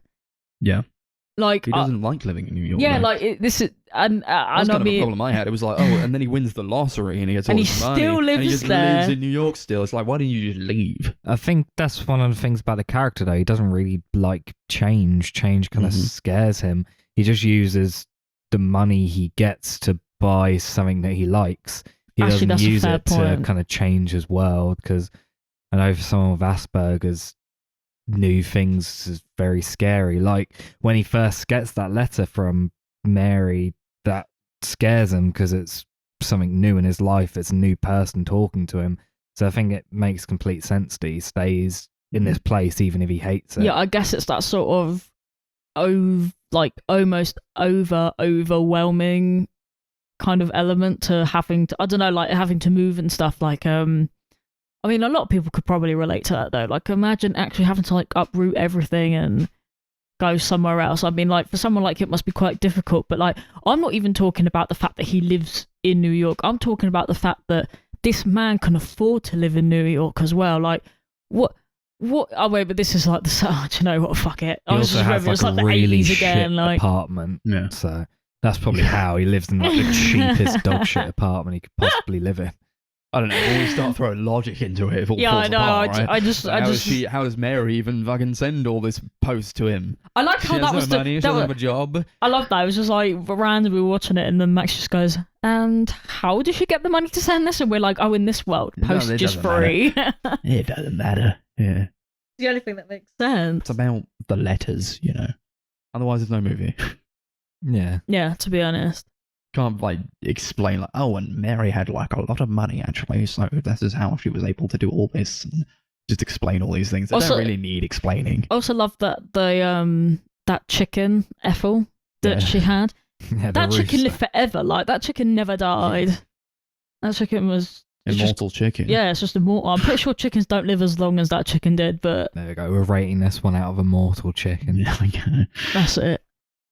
I think there were a lot of instances where Max was shown to be very intelligent, and I think that's a good way to frame it as well, because often, you know, people who are, as you said, neurodivergent, like, there are really intelligent people, just in ways that we don't really like traditionally intelligent. It's like, oh yeah, and I've taught myself how to read 2 books at once. What, to just read one with one eye and the other with the other? It's like, fuck.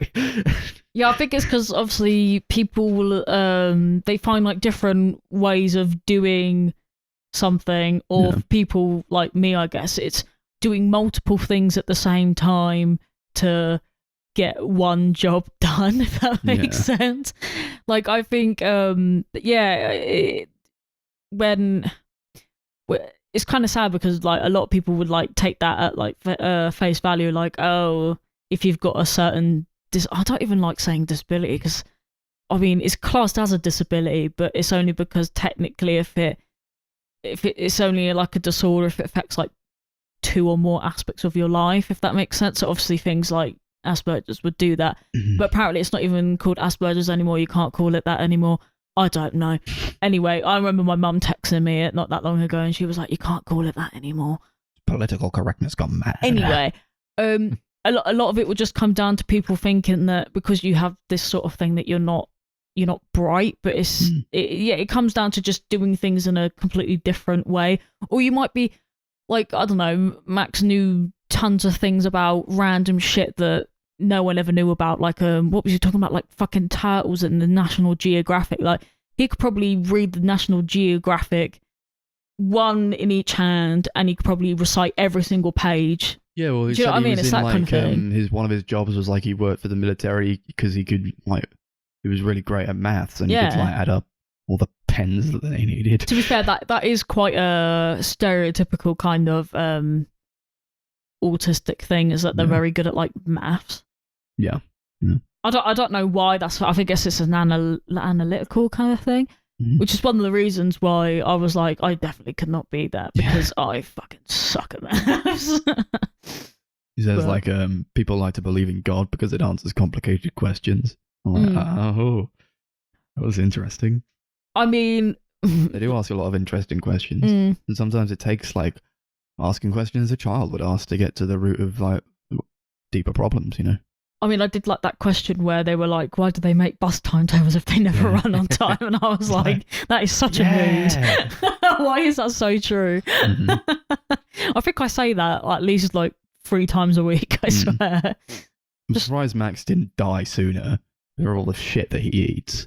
He's like, yeah, he's obese, and also he doesn't change like the fact that he's obese, or like he doesn't like try to change his health in any way. He actually goes one step further, and he's like, oh, here you go, Mary. Please fly enclose these pop rocks, which you should eat with cola. It's like, cool. Potion of tooth decay, that is.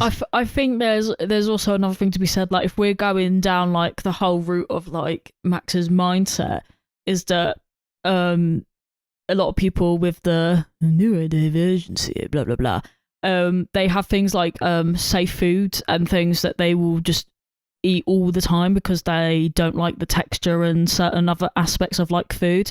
And obviously the only things that he ever really ate were noodles and like chocolate bars and hot dogs, you know what I mean, like foods that have like high like dopamine kind of levels and stuff. Like I could imagine him like literally, it's not the fact that he doesn't want to eat better, he just can't, if that makes sense. Like I'm definitely a dopamine chaser. Like I'm literally eating a chocolate orange right now. Not only am I lactose intolerant, but I'm only eating it because it's got sugar. That's literally the only fucking reason I'm eating it. Yeah, sorry. Sorry, if you want it. Yeah, there is. Yeah, okay, cool. Yeah. But I think it's just one of those things that like it's really hard to change those habits if your brain chemicals are telling you that you don't like things and you won't eat the things. Does that make sense? Yeah. Yeah. Also, sorry. See, this is why they keep inviting me on the podcast, because they're like, oh, Darcy's going to have some form of sugar. I invite you to the podcast. This is your podcast as well. No, that's why they kept me here. Sorry. Let me rephrase that. They were like, oh, Darcy's going to bring the sugar. Yeah, that's actually why Connor left. Well, he didn't leave. We kicked him off because he wasn't bringing us sugar. God damn, doesn't bring snacks. It was also very dark, the movie. It You is. got like, what is it, like her aunt or her mother, I think, Vera, kills herself. She's like, oh, she drinks some formaldehyde. Yeah, she drinks embalming fluid. She's what is on the sherry, old Vera. Like, she once drank formaldehyde and then she died. And it's like, oh shit. And we just talk about There's her a lot of, gravestone. dark themes to this movie for a 12. I didn't expect them to go where it kind of did. Mary tries to kill herself. Yeah. That was fucked up. First time I watched it, that killed me. Yeah. I wasn't expecting So that, to be honest. upsetting. She Really like goes in. Yeah, she like tries to kill herself, and then just to hammer it home, it like pans down and like shows this like baby like in the womb. She's pregnant. Yeah. Like the first time I watched that, I was like, "Fucking hell!" It's like the ending of Irreversible, like the ultimate gut punch after this like really depressing moment. It was. I'm surprised that she didn't get like really fucked up from, because she obviously didn't do it, but she took a shitload of Valium. Like, how was she alive? Like, I'm so How's surprised. the baby alive? Like, it's just madness, absolute madness. Yeah, how the baby survive? I don't know, but then It's something I really appreciate about this movie. It does have these like real emotional highs and lows, and I think because it reaches so many like huge highs and huge lows, that's something that makes it much more effective. I think the last scene of the film is like the perfect blend of like this really wholesome sweetness and also like it's like sadness. bittersweet, isn't it? Seeing obviously Mary finally goes to visit Max and he's like died, but she like looks around his apartment and he's like stuck up all of the letters and he's like looking up smiling, and it's really really sad, but it's really sweet as well. Yeah. This film felt, ironically, because it's an animation, this film felt the most human to me. Like, I've felt in a film for a while. Have we even brought up the fact that it's animated? Because I don't think we did. have. We Max did in the beginning, but we haven't really talked about it. Yes. Yeah, so it's like a stop motion animated, and it's fucking beautiful. The animation is so incredible. Yeah, it's really cool. Like, just I think the sets and character designs are like so unique and distinctive. Like, just the general construction work of all the like the little sets and everything, and the little puppets as well. It's all looks so incredible. Has like this super unique look. Like Yeah, it's kind of scary looking, to be yeah, honest. it is. Everything's very jarring. Like a lot of things are like intentionally a bit askew. There's not really like any like straight lines or anything because the director has like a physiological tremor and he can't like draw straight lines or anything. He's constantly shaking. So he like because of that he always wants to put that in his movies. So he intentionally makes everything seem slightly off and slightly askew, and I think it really fits with the tone. I like of the that film. actually. That's a really interesting kind of fact. I mean, because I guess on an animation kind of aspect, I respect animation like does stop motion because it's fucking painstaking. Like I don't think I could Yeah. ever do it, so I respect it. I respect the craft. And in some ways, it almost like presents itself as like an Aardman movie. It like doesn't feel like a stop motion to like me a kids anyway. movie because it's got like this narrator played by Barry Humphries who's speaking throughout the whole film and telling the story in this almost like fairy tale kind of way. And I think it like really contrasts the dark, more adult themes throughout really well. Yeah. I like that Max had kind of Shrek-like ears. Yeah. I liked the his weird like Mary- head. Yeah, he's got. I like the head bit on where top you of see the his head. penis. That was great. Yeah, that was awesome. I like the way that Mary walks. She's like kind of shuffling side to side, like moving forward. The legs don't bend. They've not got knees, so it's just like kind of shuffling from side to side in order to move forward. I found that to be interesting, an interesting way to animate these characters because they all kind of move in a very different way, and I think that kind of contributes to the characters as a whole as well. Are also played very well, you know. Philip Seymour Hoffman is great as Max. I never really even realised it was him. Especially not the first time. I was like, oh, First shit. No, I time I didn't didn't notice realise either. until it got to the credits. And Yeah, he's great. yeah, I he just- is fantastic. You can't tell it's him. No, He, like I does just a great picked up job. the DVD and I was like, when the friggin' hell was he in this film? And I had to look it up. Bethany Whitmore as the young Mary. She's really good. This child. And obviously Toni Collette when she grows up. She does a great job too. Yeah.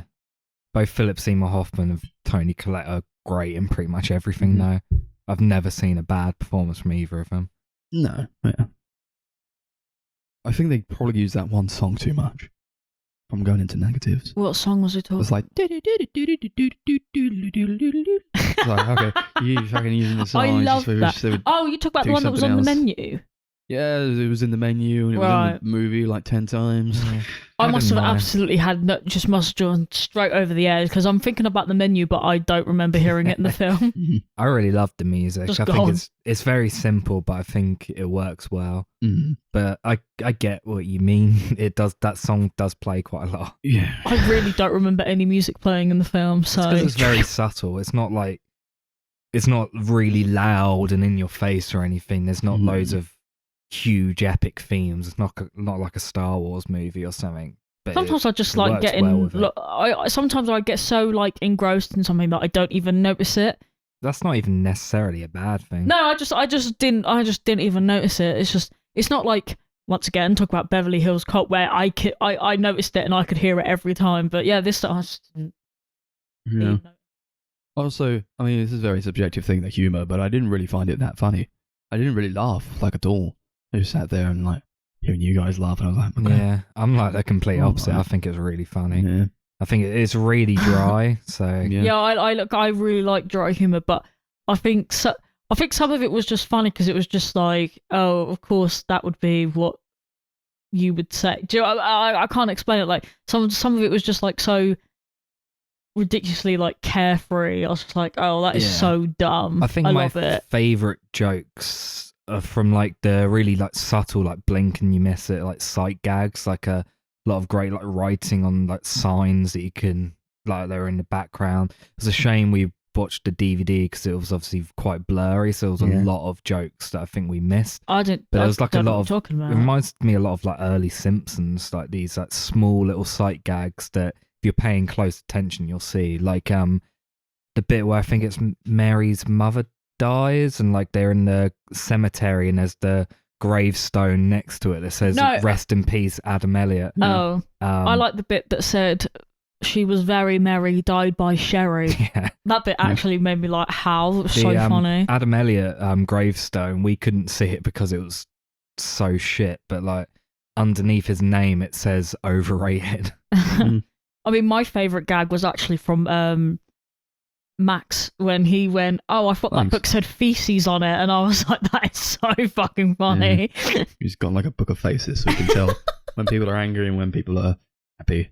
And I thought it said feces instead of faces. Wasn't that right at the end Yeah. as well? Like when I'm sat there crying because it's died. Yeah, and I laughed out loud. Like, haha, I can't read. Yeah, there was definitely there was two very different reactions to this film. I was just like, I turned around and I knew that Chris was like about to cry because I can sort of like get a gist, and I was like, "You're right," and he's just like, "No," and that was it. Sad movie. Yeah, I think I laughed at the part where Mary's got like this neighbor who doesn't go outside. He's got like agoraphobia, agoraphobia, and she's like, "Oh yeah, he's scared of outside, which is a disease called homophobia."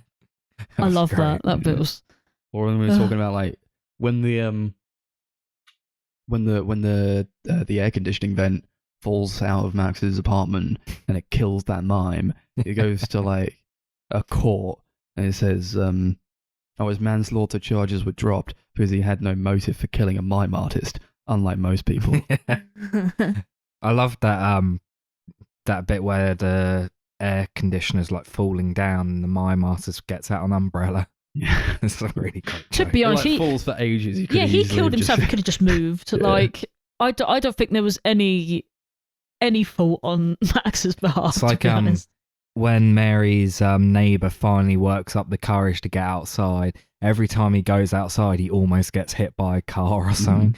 Like it seems like he had good reason to be It's scared so of outside ridiculous. because everything's out to get him. I also liked is it Mary's other neighbor that she eventually like marries, and he's like, "I'm actually gay. My pen pal Desmond, he's a sheep Eric Banner, I farmer." believe. Yeah, Eric Banner. What a geezer! What a geezer. Out with the sheep. I loved it. Yeah. Apparently, Philip Seymour Hoffman and Adam Elliott never actually met in person. Oh, Like Hoffman did all of his parts, like recorded them over Skype. God damn. Over Skype. Jesus, man, are you okay?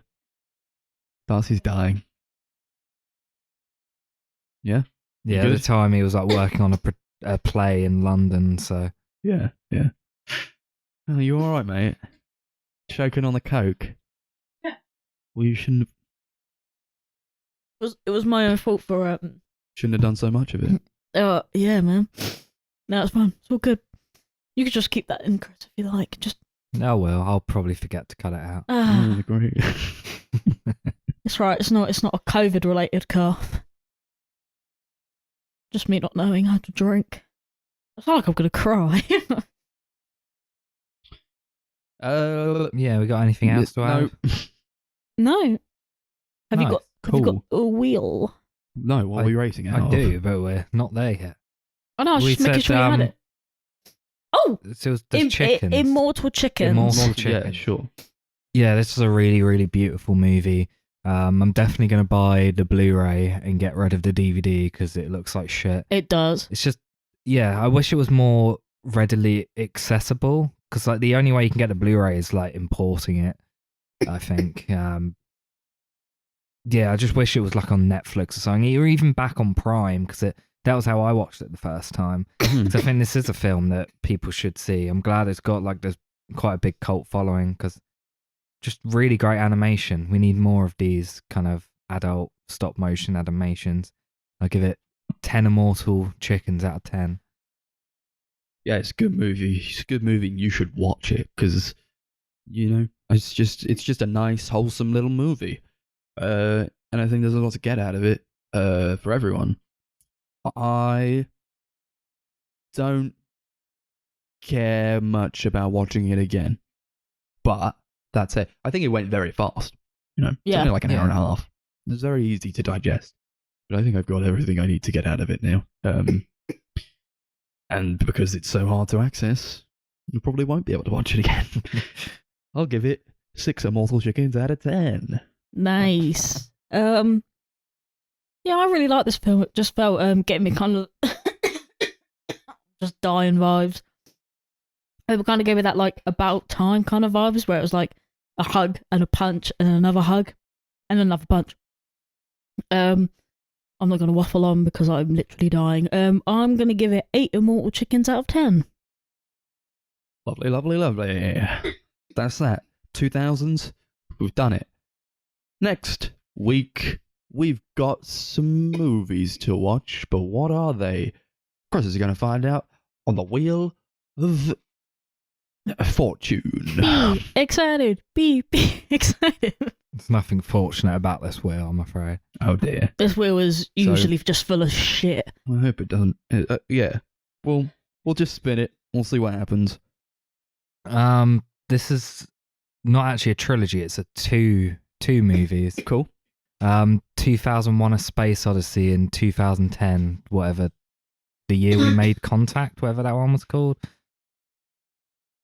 I don't understand why is there 2 films? I don't understand this. Because they decided to make a sequel like 40 years later. But there's only 2 films. Yeah. So I thought this was a trilogy. I'm so confused. Doesn't have to be. Oh, I thought this was a trilogy-based podcast. There we go. I think from Max's groans, he doesn't want to do this. I want to do this. I mean, I'm more than skip it. I'm more than happy not to do it. But I don't want to do it. Okay. I'm sorry. Oh no. I've seen that movie twice, the 2001. It's fine. It's just fucking long and boring. Even though it's great. Okay. I don't like the way Chris's eyes just went. I'm not allowed to say okay. that, you know? People are like, oh, that's the greatest movie ever made. I just think it's fucking boring. Oh god. Biopics? No. No. Okay. No, I was gonna pick Rocket Man. Say no to everything. I don't know what I'm in the mood Max, for. how many vetoes are you allowed? I'm done. I'm done. Now we got a franchise that I haven't seen any of it, so Cool. it's called Pusher. What the fuck is that? It's I think it's directed by Nicholas Winding Refn. Okay. I don't even know where it's available because it was on Prime when I put it on the list. Okay. Well, both of you have pro letterbox. Go find out. I'm Darcy. Shut doing up. it right now, okay? Thank you. I've never even heard of these films. They sound like those junky films, like Crank or something. Yeah, they are. Okay, we got junky Did movies. Connor put these on the list? They're No, not I didn't. anywhere that we can access them. Then you better spin it again. That's it. That's There the we last go. one we were able to do. So we've got to spin it one more time, and that's the. I'm sorry. I'm sorry. I'm doing this. I just didn't want to watch 2001. This is what happens when you don't want to watch 2001. Yeah. Romance movies. Fine. A week Yeah, too I late. mean- Could have done it on Valentine's Day. Yeah. Whatever. Oh well. Romance it is. Okay. We're gonna get romantic in the next one. Yeah. We're gonna pick 3 romance movies. Cool. That's that then. Thanks for listening. Sorry I'm being so fucking pedantic. We've got social media. You got YouTube, the Sunday Movie Marathon, Twitter @Sunday Movie Pod, Facebook @Sunday Movie Marathon, and Letterboxd @Sunday MM, capital S, capital MM. Sunday Movie Marathon forever. Any last words, guys? No. Great. Thanks. See you later. Poop, poop, scoop dee dee whoop, whoop dee dee scoop.